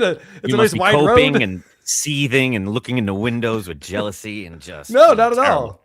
No, I'm glad I was able to buy a house here. I'd love to be the poorest person in my neighborhood. It'd be a pretty nice neighborhood. Younger when you have a career and you see somebody who's doing as well as you'd like to be doing, and you admire them, and maybe you become friends with them, and you learn quickly, oh, there's somebody above him that person feels the same way about. Like you learn this when you're younger. It allows you to go, okay, I'll remember that when I'm talking to people that I should be lucky and fortunate and grateful and express that to him. And he has no idea. Opie, you're the asshole. You just explained it. You're the asshole to him. There's no other way to take it. Right. And it's wild that Tony is seeing past that. He's like, listen, I know. These rich pricks are the worst. I get it. But I mean, Opie, open up your hearts, man. Who's going to get the invite to the beach house this summer first, Tony or Ron? I'm calling Tony. Maddie. Oh, yeah, Maddie. Maddie-o. I'm calling. I bet Tony gets the invite just to stick it in Ron's face. Yeah. He's not letting any of them in his house. Yeah, probably not. That's a good point. Way. It probably reeks like Matthew Lewinsky's apartment. She's like, play with your friends outside. All right. So Tony. His children are literally cold. They are very cool. Tony is sending us a signal, it seems like, over here. I don't think it's smart in this new world. I think you truly got to pick a side and dig deep in. I mean, deep. No, you can dabble on both sides. You can dabble on both sides, and I'm going to continue. I think that's what this world needs. Yes, more dabbling. Yeah. Very good, Tony P. Dabble on, Opie. We've had this debate. Is Tony P paying attention to this shit? Like when he kept bringing up producer Chris the other day, he's like, who's producer Chris? Who could possibly know who that is? And now he's talking about dabbling. Well, like Rocco to Stuttering John, as soon as he said dabble, Opie was out of the frame. Yeah, you're right. You want to take it outside, Tony P? Say it again. What are we doing for this next clip? What's your setup for this? I don't know. This is Tony is scared. You just tell me what you think Tony is talking about here. Okay. Because I really have no idea. Okay. And I think back to the old Opie and Anthony show, and I think, oh my God, Shane Gillis would have been a regular on Opie and Anthony, and he would have crushed. But listen, bro, I think that's what's happening in this world. Everybody's just fucking fed up of all of that bullshit. Everybody finally woke up and said to themselves, you know something? I'm going to be scared of a dude in a dress? No, I'm not going to live in a world where I'm scared of a dude in a dress. Right. And, be whatever the hell you want to be, but I'm not going to be scared of you. Opie's checked out. I don't know what Tony P's talking about. Tony P's very conservative. And so he's talking about the shift in the culture where, we can let retard fly, which is a lot of fun. But I don't know who's ever afraid of a dude in a dress. What's he talking about? Tony P was. I think he still is. I think that's all this is about. Right? Because they were not talking about that at all. They were talking about something completely different. And Shane Gillis, and he just jumps in with this. Yeah. Some people are afraid of clowns, Carl. It shouldn't be surprising that someone's afraid. I'm afraid of clowns. Of someone in They're the crazy. They're creepy AF. Are you kidding me? Carl misses coming. Who likes clowns? I can't think of a single clown that I would enjoy.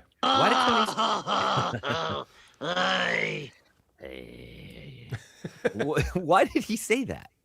That's a good question. About? That's why when you sent me that clip, I was watching. I'm like, where did this come from? This is just out of nowhere. He's brave. He's being brave. And Opie's just like, oh yeah, okay. I'm not afraid of no guys in dresses. Well, Opie is a pro. He's one of the top 5 broadcasters of all time, and so he knows how to end a show on a high note. And you know some double time and a half, baby. Double time and a half. I wish I got double time and a half. I got one $10 super chat, and the guy, was just being a dick, and he thinks I'm going to read a stupid dick comment for $10. Let's end it with that. I just grabbed your $10 and no one even saw what you wrote. No. You got to fucking say it. Say what stupidity he said. That way he'll buy it again. He won't buy it. It's a one-time shot. You understand? If you say it. Whatever. It's tough shit. I'm not reading dumb comments because you gave me $10. Tell me I'd rather read the $10 super chats from people that enjoy what we do. I think that's it, though. I think we covered everything. I don't know. Whatever. I mean, whatever. Good stuff, Opie. Oof. Real good stuff. I gotta go. So Opie hasn't gotten to the read insults for income level of his career yet. Is that what he's telling us? He's like right on the edge. He's right there. He's so close. I mean, there's ways to do it, guys. There's ways to sneak him past the goalie. Producer Chris references and other things like that. But Tony said it right there. Tony was like, why don't you just end the show with that? It's a way to end it. You have no way to get out. And Opie's like, no, I'll handle it. And then had nothing except, okay, whatever, bye. Perfect conclusion on that. And I just want to real quickly thank Jay Wolfenstein with this very good feedback on us. Shuli, great job with Chuck. Quick question. Can you teach Carl how to finally give a good interview? Wait, that's not the TSN logo? I see what you did there. Count of three, everybody OD. Opie has well-wishers. They wish he was in one. Count of three, everybody OD. That's a good joke. Very good. What have we done today? We've done it all. We talked about Aaron Imholte and the big donation he got that wasn't so big after all. He had to give all the money back. Artie Fletcher's former roommate came on and told us all about the whoppers that Artie cannot stop telling. Just a compulsive liar. Joe Matarese has a brand new podcast that's supposed to be about moving to Philly, but turns out it's really just about how much he likes Fast Times at Ridgemont High and wishes he was still in high school. Opie is trying to pit Ron and Tony against each other, and we'll see where that ends up. You know what that means? It's time for everyone's favorite part of the show. The teaser. Next week's teaser. It's part of the show we play a clip from the podcast that we'll be reviewing on the next episode this Saturday. We'll be back with Trucker Andy on the show, and Adam Thoreau sent in this suggestion for us to check out, and he's a smart lad, that Adam Thoreau. Your brain if you want to do that. So you're listening to the Fierce Valley Podcast, episode 206, 49 Benefits of Being Fat. I'm your host, Vinnie Wellsby, pronouns they, them. Let's do it. Vinny's pissed at me right now. That's right. Fierce Fatty is coming back. We have an episode that just came out, 49 Benefits of Being Fat. And Vinny, you're going to wish you put that Ozempic away. Fuck you. Fuck you. Fuck you. When you find out what some of these benefits of being fat are, let's find out what benefit number one is as a little tease. Look with your eyeballs and your brain if you want to do that. So let me list out the benefits of being fat. 49 benefits of being fat. Number one, this is no particular order, by the way. Number one, curves or fat rolls and movement can make dancing look extra fluid or dramatic, right? Especially underwater. Oh, have you seen those underwater videos of fatness? Yeah, they're called whales. I've seen videos of whales. I hope you stay underwater until you match the color of it. Number 48. You don't have to go for a walk. So that's Vinnie Wellsby, who we've talked about on the show before, the Fierce Fatty, and we'll be breaking that down with Trucker Andy on Saturday. If you want to watch that live with us, you can do that by becoming a member here on YouTube or by going to patreon.com/whoarethespodcasts. The Saturday shows are all available to our members. 2 p.m. Eastern is when we record them. Adam's dying right now. Jordy Dammit says, the cursed monkey paw of OJ is almost a fist. See as they all fall, flee or not kisses. Okay. That was ominous. I don't know what the fuck that meant. I'm not sure I totally understand what that meant, but it seemed like a bad thing. All right. It is that time. It's that time where I pretend to be a game show host. Is it weird or is it gay? What will Aaron say today? Is it gay? Welcome, Megan. Good to see you. Hello. It's been a little while. And Annie, good to see you again. Welcome back, Megan. Yes, we have Is It Gay, which I'm very excited about because I missed this game. Me too. I don't even know if Aaron's calling things gay or not because we're not playing Is It Gay. Were you going to tell me that he is calling things gay? At least 3 things. I don't have to worry about that. So yes, Megan has put together an edition of Is It Gay? If you don't know how this game is played, we watch Aaron talk about some nonsense and we find out whether he's going to call it gay or not because Aaron's not creative, and the jokes that he tells are mostly that things are gay. And we have to determine whether it's gay or not. 5 rounds, 1 point for each correct answer. Let's get into it. Round 1. Rob Not for Trump says it's entertaining, but it's toxic. What is all the shit we talk about every day? What is war? I got bad news here. Politics. Right. Hi, how you doing? It's incredibly toxic. Again, I just want to be there when they finally figure it out.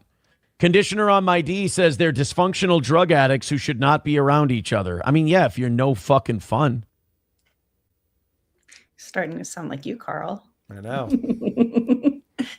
All right. So this is an old one, but is it gay to not find Ethan and Scarlett more entertaining than politics? Adam. No. Carl? Not gay? Yes, it is gay to not find Ethan and Scarlett more interesting than politics. Vinny? I'm going gay. Chris? For the question. Yeah. I'm going not gay. Annie? Gay. All right. The panel is split on this one. Let's find out. If you're fucking gay. See what makes me happy now? See how I've reached my breaking point with new. This is what I love about Aaron's show right now, is that when everyone was making fun of him, he didn't care about drama. We don't do drama over here. That's what all you dummies in the Dabbleverse do. And now that Mersh is getting dumped and Ethan, Ralph, and Scarlett are having their little breakup session, and of course Karmic getting dumped. Don't forget Karmic. He fucking loves it. Now he can't. Every episode title I see is about someone from the Dabbleverse going through hard times, and he can't wait to talk about it. And suddenly he has all these clips. He has all these clips ready to show what everybody's up to, but when it comes to him, there's none available. Yep. This was from a few weeks ago, so he's been this has been on his mind. He's like, I don't want to talk about politics anymore. I want to talk about all you people now. Yeah, I know. He's realized that drama sells. That's the only time he made money since he left Twitch, was when he was talking about his polycule and all the drugs and fucking they were up to. All right, round 2 of Is It Gay? You're either going to have to keep doing it again and again, or you can just let it die. And I understand it's a budget carrier. It's going to help the industry because then more people will be able to afford to fly, and that's good for the economy. But like, if enough people wanted to fly Spirit Airlines, enough people would have flown Spirit Airlines to keep it in the air. Just giving them a $500 million check and saying, here you go, guys, keep going. Is it gay to bail out Spirit Airlines? Annie? Not gay. Chris? Not gay. Vinny?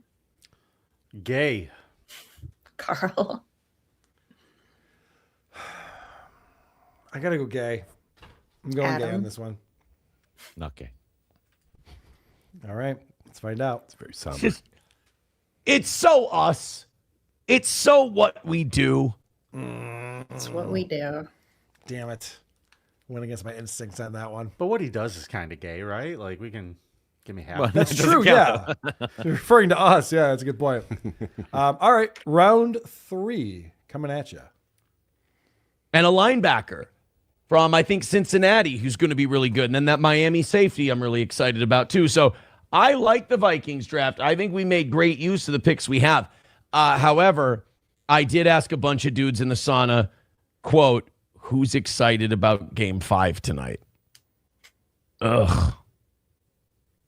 That's, like, I didn't realize how bad that was until I just said it to you out loud now.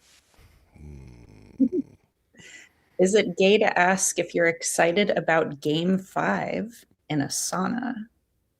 Adam? Well, to Vinny's point, it's also gay to tell us about it. So, yeah. Carl? Gay. Vinny? Gonna have to go gay again. Chris? It's like it's college. I think it's a setup, but I gotta say gay. Annie? Gay.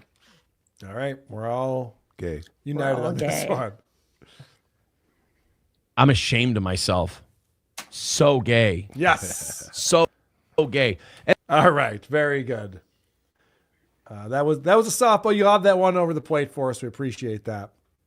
All right, round 4 coming up on the Is It Gay game. It's an exciting return. 296 silver carp, 23 grass carp, and 4 bighead carp on November 30th. The agency calls it the largest single capture of invasive carp in Minnesota to date. Williams on the waterfront. He drags across the 6 ground. tagged invasive carp in that area of the river days earlier. See, look at how much more boring we are than other states. These rednecks go down the river and they're like whacking these things with baseball bats and shit. Is it gay to capture carp with fishing nets instead of baseball bats? Annie? Not gay. Chris? Not gay. Vinny? Not gay. Carl? Gay. Adam? I'm going gay if Carl's going gay. All right. Now we're talking. Let's go. And we're just bringing nets and dragging them. Gay? Yes! So does I got my point back from round 2. so behind on the fun. He's so predictable. All right. Round 5. This round is also worth 1 point. And then we have our final round worth 3 points. So it's anybody's game right now. What are the scores, Producer Chris? Carl, you have 3. Vinny has 2. Adam has 3. Annie has 3. I have 2. All right. It's anyone's game. Round 3. Or 5, I said. She's like, you better be respectful and nice. It's like, bitch, he's out way past his bedtime. Like they get like the elderly get cranky when they're out past 7. They want to be in bed by 7:15, 7:30, asleep by 8, and they get up at 4. All right? So don't blame him when he gets snippy at you when you keep him out late. The elderly are like gremlins. Should get him wet. Oh, boy. Okay. So this is about Al Pacino. Okay. What? Is Which part? And that podcast was about Philly. Just FYI. Just FYI. Okay. All right. Is it gay that this is Michael Corleone now that he's an old man? Adam. No. Carl.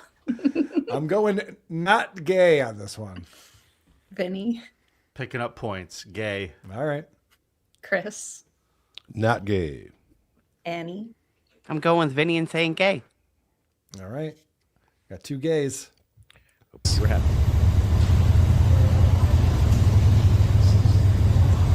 It's just weird that that's Michael Corleone. If we're talking about me. Weird. Yeah, just weird. All right. Just weird. People age, Aaron. It's like a thing. Everybody. It's not unique to Al Pacino. What the fuck? Sorry. It could be the gay or weird game at some point on here. All right. What are the scores, Producer Chris? All right. Carl and Adam have 4. The rest of us have 3. Oh, I'm sorry. Vinny, you got 2. Aw. Yeah. All right. Sorry. Here we go. You can come back, though, Vinny. This is worth 3 points, and this is not gay or not gay. Megan's going to give us 3 different choices after we hear the setup to this. Don't screw this one up. I thought it was really funny. I'll try not to. Strippers Got Me Banned says, Aaron, stop talking about the Imholte curse. It's not going to happen. Hey, by the way, get Strippers Got Me Banned a membership. Please. Sam Show says, he'll be fine. He climbed into a car, but you fucking killed Chuck Norris and you killed Hulk Hogan too. I'm still not taking responsibility for the Hulk Hogan one, even though the audience said, Aaron, within a month of you going to the Hulk Hogan beat shop and posing with his belts, he died. And they're kind of blaming me for that. And like, in a way, I get it, but I don't think that should count. I did Aaron's, it, Megan. I there paused you it at the go. right spot. You're so good at this. All right. Aaron's chat is blaming him for recent celebrity deaths. Who do they not blame Aaron for killing? 1, Venezuelans. 2, Muslims. Or 3, Jews. Annie. Venezuelans. Chris. Muslims. Vinny. I'm also taking Muslims. Carl. I'm going Jews. Adam. Fucking hate this game. I'm gonna go with the Jews. All right, let's find out. Probably Muslims. Papa Shop says you touched his belt and he died. Oh, now Sam Show says you never killed Jews. Yes! Wait a minute. Is Luke Perry a Jew? Yes. For some reason, I just thought Aaron might, just maybe, say Jews on that. And it turned out that he did. So does that mean Adam and I tie? That is correct. Good game, Adam. Good game. Congratulations. Good stuff. I feel just as bad when I get it wrong as I do when I get it right. Right? I know. It's not like you're like, oh, good. It's never a good feeling. It's never a good feeling at all. Thank you. Brilliant game, as always, Megan. And of course, there is some concern with Aaron getting off of YouTube. YouTube makes it a lot easier to make this game. Well, you know what? I saw he's been reposting his shows as premieres on YouTube. So thank you, Aaron. Awesome. Why is he doing that? You can't monetize it at all. Well, I mean, think keep doing it. I think he's trying to keep YouTube relevant. Smart. So when he gets monetized again, there'll still be all the videos there. Just my guess. Guess. That is very smart. All right, you guys ready to play Simon's Opie or Burr game? Yes. You played this before, Vinny? I have not, but I know the game. All right, let's go. Hey guys, it's me. And here's Opie or Burr. Shut up and give me another drink before round one. And you know one thing, man. You know when I contemplate taking somebody out, I go through the scenario. You know, I go through the scenario. And this is what I think. You know, they look at the shoes, right? Time to register those votes. Vinny, you're the newbie. What do you got? Oh, man. My gut says Opie, so I'm going to go with it. I'm Opie. going Billy Burr. What do you think, Adam? BB. Megan. Burr. Annie. Opie. Producer Chris. Burr. All right, we got 4 Burrs, 2 Opies. Let's find out. And here's the answer. For that. And, you know, one thing, man, you know, when I contemplate taking somebody out, I go through the scenario. You know, I go through the scenario. And this is what I think. You know, they look at the shoes, right? And when they see I don't have shoes on, they don't know what to do. The police won't help you in round 2. You look at the Earth from above. It's a tiny speck in a massive universe. And we can't get along and figure it out. Time to register those votes. PC. Burr. Annie. Opie. Megan. Opie. Adam. Burr. I'm also going Billy Burr on this one. Vinny, what do you got? I'm going to take Opie again. All right. And here's the answer.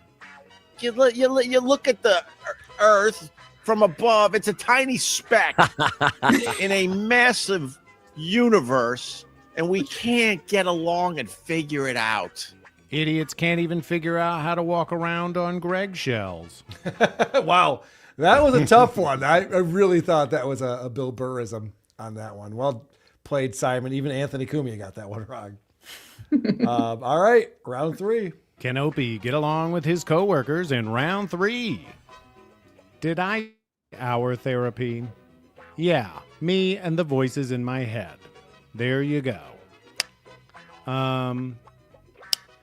But anyway, I tried a bunch of new shit.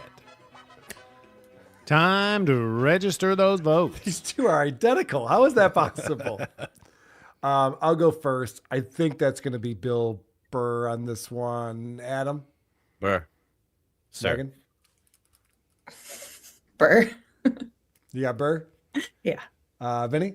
Let it ride. I'm taking Opie. All right. I like it. Annie, what do you got? Bill Burr. Producer Chris? It's got to be Burr. It's got to be Burr. All right. Let's find out. Vinny could steal a point here.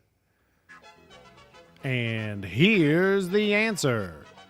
Did I just say our therapy? Yeah, me and the voices in my head. Nice. There you go. But anyway, I tried a bunch of new shit. I'm on Nia's team now. That lip smacking is ridiculous from Bill Burr. Yeah, if you'd put the lip smacking in that description, I would have got it. No, okay, all right. Nia actually voted Can't Opie you on be that more- last one. Makes sense. Why can't you be more like your mother in round 4? 3 days, and then it comes out of that. Dun, dun, dun, dun, dun, dun, dun. And they looked outside at the corner. Dun, oh, yeah. Hey, yeah, where did you go? I don't know. That song. We went laughing through the garbage. Time to register those votes. God damn it. So many similarities. What do you got, producer Chris? I don't think Opie likes Jane's Addiction. I'm going Burr. Okay. Vinny? I'm going Burr, too, because I think there was like a little bit of a drum thing happening there. Mm-hmm. All right, I'm going Bill Burr as well. Adam? Opie. Megan? Opie. Annie? Bill Burr. All right, we're split on this one. And here's the answer. 3 days, and it comes out of that, and dun dun dun dun dun dun dun dun dun dun dun. And we looked outside at the corner. Dun, yeah, hey, yeah, where did you go? I don't know. That song. We went laughing through the garbage. Who was that for? You don't understand what it's like to be round 5. All right, before we get to round 5, what are the scores, producer Chris? Annie is sweeping it. She's got 4, and the rest of us suck. All right. Yours to lose, Annie. I think I'd go with a good vanilla ice cream over chocolate. Time to register those votes. The Opster says I. Annie, what do you got? I think it's Opie. Vinny? I'm also taking Opie. Megan?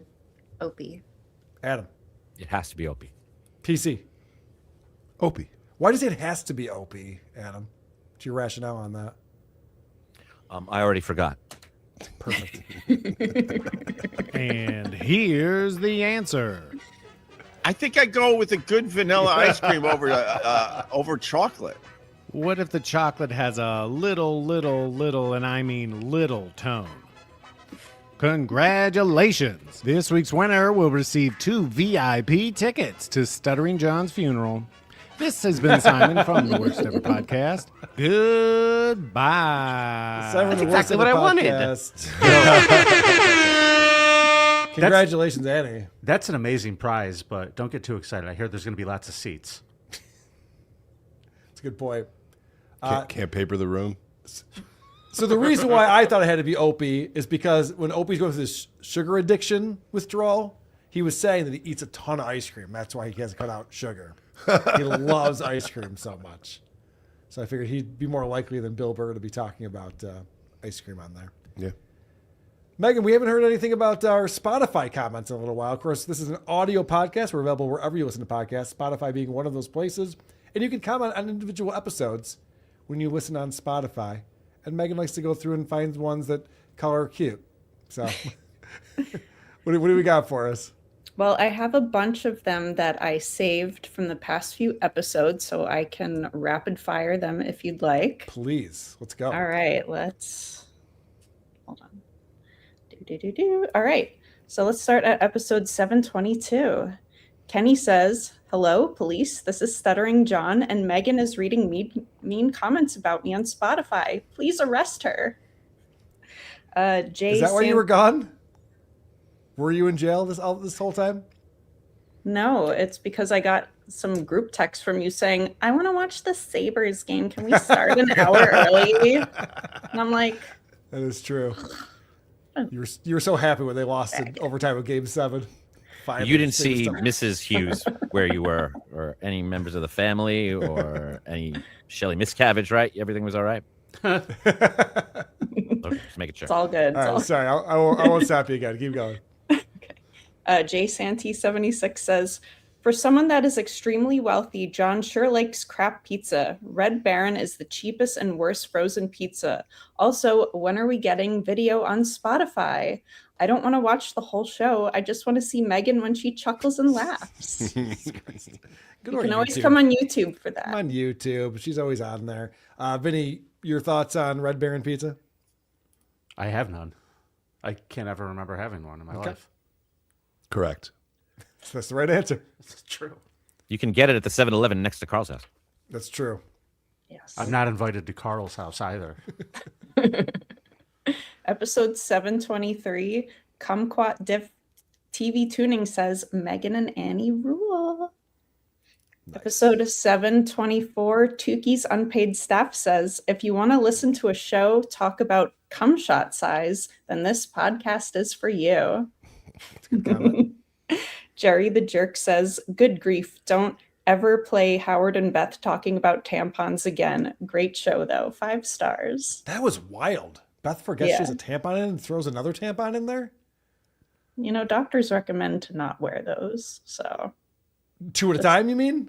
Or leaving them in there just in general. Yeah. Dr. Steve told me about that. I was like, pull it out then. Yeah. Definitely not 2. I'll get it. I think she comes up with a lot of weird excuses to avoid him. Mm-hmm. Probably. Okay, episode 725, Slow Dancer said, EDR was great, more EDR. Sounds and I good. agree with that. I like it. Episode 726, some guy in New Hampshire says, everyone has that moment when they ask, why am I listening to WATP? For me, it's when you have to hear What's Up with Richard Marx. Yes, I'm that disturbed. Oh. Blame Adam. I actually enjoy when you cover him. It's very. I do too. He's very silly. I like his drunk wife.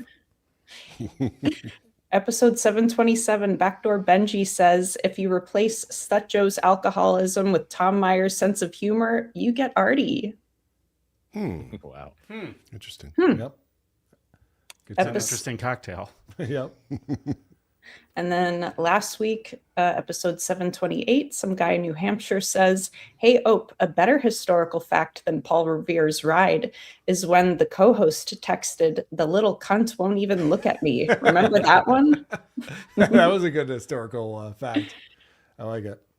I have another comment. Happy birthday, Megan. Is it gay to say that online to someone who you've never met face to face? No, it's not. And then I have one more from episode 729. I love that you kept my signs. Jury's split on that one. Jurassic Reptile said, thank goodness John left the Dabbleverse so we can get back to these Stephanie Miller tapes. Yes, Stephanie Miller has been a hit. I've enjoyed those too. Nice.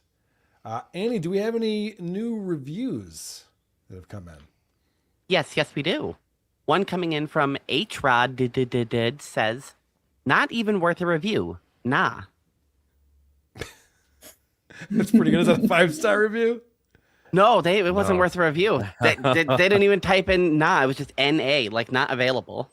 Okay. Non-alcoholic. The second one comes in from Barafat saying, hello. Hi, Megan. Hi, Annie. Hi, TB's Adam Bush. Hi, Jenny Jingles. Hi, Lucy Typebox. Hi, Producer Chris. Hi, Kaya. Hi, Nice Doug. Hi, Mean Doug. Hi, Vinnie Paulino. Hi, Eric Zane. Hi, Christian Blatt. Hi, Crows. Hi, Dorkles the Clown. Hi, Grant. Is that everyone? I think it is. Grant made the list? Oh. Should have left video off. That would have been hilarious. Like a Hackamania poster. We did get a super tip that came in. Supertip.gg/WATP. Captain Cheese with $5 says, faces like Megan's are why we made video streams. Faces like Carl's are why we invented radio. I see what you did there.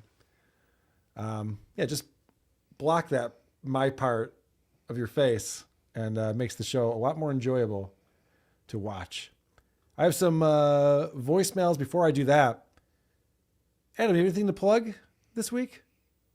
I'm going to be on Pat Dixon's show on Friday at 2:00, and I'm sure we'll talk about all the Dabbleverse things. And also, there was surprisingly an interesting episode of MLC involving Anthony Cumia and Liam McEnany talking about politics. I don't know. I suggest everybody check it out. It's really interesting. Yes. Speaking of which, I will be doing Dabbleverse Live tomorrow, 4 p.m. Eastern on the WTP channel. But it's also a podcast, so you can listen to it wherever you listen to podcasts, Dabbleverse Live. And normally it's Blind Mike and myself. Blind Mike is on vacation, so I have Cardiff Electric filling in for Blind Mike. And we'll be covering Mersh getting dumped by Ice Dancer and Anthony on MLC. And a lot of things that have been happening in the Dabbleverse this week. It's actually been the opposite of a slow news week. Patrick Melton made a return. So much to discuss on there. Annie, anything you're promoting? I would like to promote Skeptical Robot with Luigi Greenberg and Gummy Chainsaw. It's over on the Luigi Greenberg channel on Friday nights. Go check it out. I got merch from them at Hackamania. Speaking of Hackamania, I ran into a good buddy of ours. Black Aaron was there. Hey, Carl, this is Black Aaron. Just wanted to let you know, down track. Not track. It's not something you get at church. Down track. People like being corrected. Thank you for that. Hey, Carl, I'm out here enjoying my Memorial Day weekend. Got my Ween shirt on. Going for a bike ride, strapping on my guitar. Gonna fly my drone. Gonna listen to a podcast. What else can I do? Shout out Drew Lane's name. Holy shit, it's like with the same person. That's amazing. That guy didn't do any math. Well, he doesn't talk about it yet. I'm out of the closet on my meth habits. Deluxe coming in. Carl, Deluxe, I don't know, you might have heard this already, but Clavicular came up with a new phrase. When you meet somebody, if you tell them about all your successes, all the money you made, every time they say something, you come back with the great job you had, the hot chick you had. That's called Duke Maxing, and it gets you all the chicks. I like that. I think Artie Fletcher is Duke Maxing, the way that he's been behaving lately. Yeah, it never fails to put a smile on my face. It's so simple, but it's Carl's insult to John when it's like throwing the papers in the air. He's like, "You stink." It's so great. I love that. You stink. You don't need to say anything more. You stink. Thank you for the smile. Thank you. Thank you for your call. You stink. Hey, Ronnie in Syracuse, love the show. But Lucy watches Judge Milian, well, so do I. And those things are on YouTube. I'll tell you, if you could get her to do a show where she watches a case and comments on it with her insights as a paralegal, I would pay money to watch that thing. I know there might be issues with licensing and rights, but it is on YouTube. So there you go. We want to see Lucy does the real court show. Don't call me back. Ronnie in Syracuse just pitched a show for Lucy without mentioning what type of top she should be wearing on that show. Yes. It's unanimous. Beth Stern's book over there. I don't know if this is a voicemail or not. Sounds like somebody just called and sat on their phone. I got butt dialed. on the voicemail. Oh yeah, this is definitely a butt dial. Let's listen in. What's going on at Applebee's while this guy's calling the show? All right, that's enough for me. Anything that I missed, Adam? What did I do wrong? Give me my real-time feedback notes. No, I think we did it all, and I think we did it all well and correctly. Oh, I didn't give Vinny his plugs. No, that's what I was saying. You got to end it now. Yeah. We're good. Great. Vinny, what do you got going on, buddy? I do a Holy show shit. with a real fucking asshole every Monday. Next week it's going to be on Tuesday. Oh, Matt David, we don't have time for you. Sorry about that. I'm doing a show for the Rochester Comedy Festival July 18th. Vinny's Dirty Joke Book. You can get your tickets now at carlsoncomedy.com. Ooh, can I come up and read Artie Fletcher jokes? Absolutely. Yes. In the parking lot. Oh. I mean, I've seen comedy shows in that parking lot before, so. It's true. Oh, it's an artisan work, so no, you haven't. Shut the fuck up. Fuck off. I gotta go. Bye. I gotta go.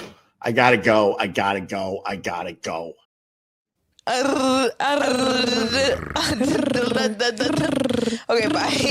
Yes. Thank you for tuning in. Bye. Bye.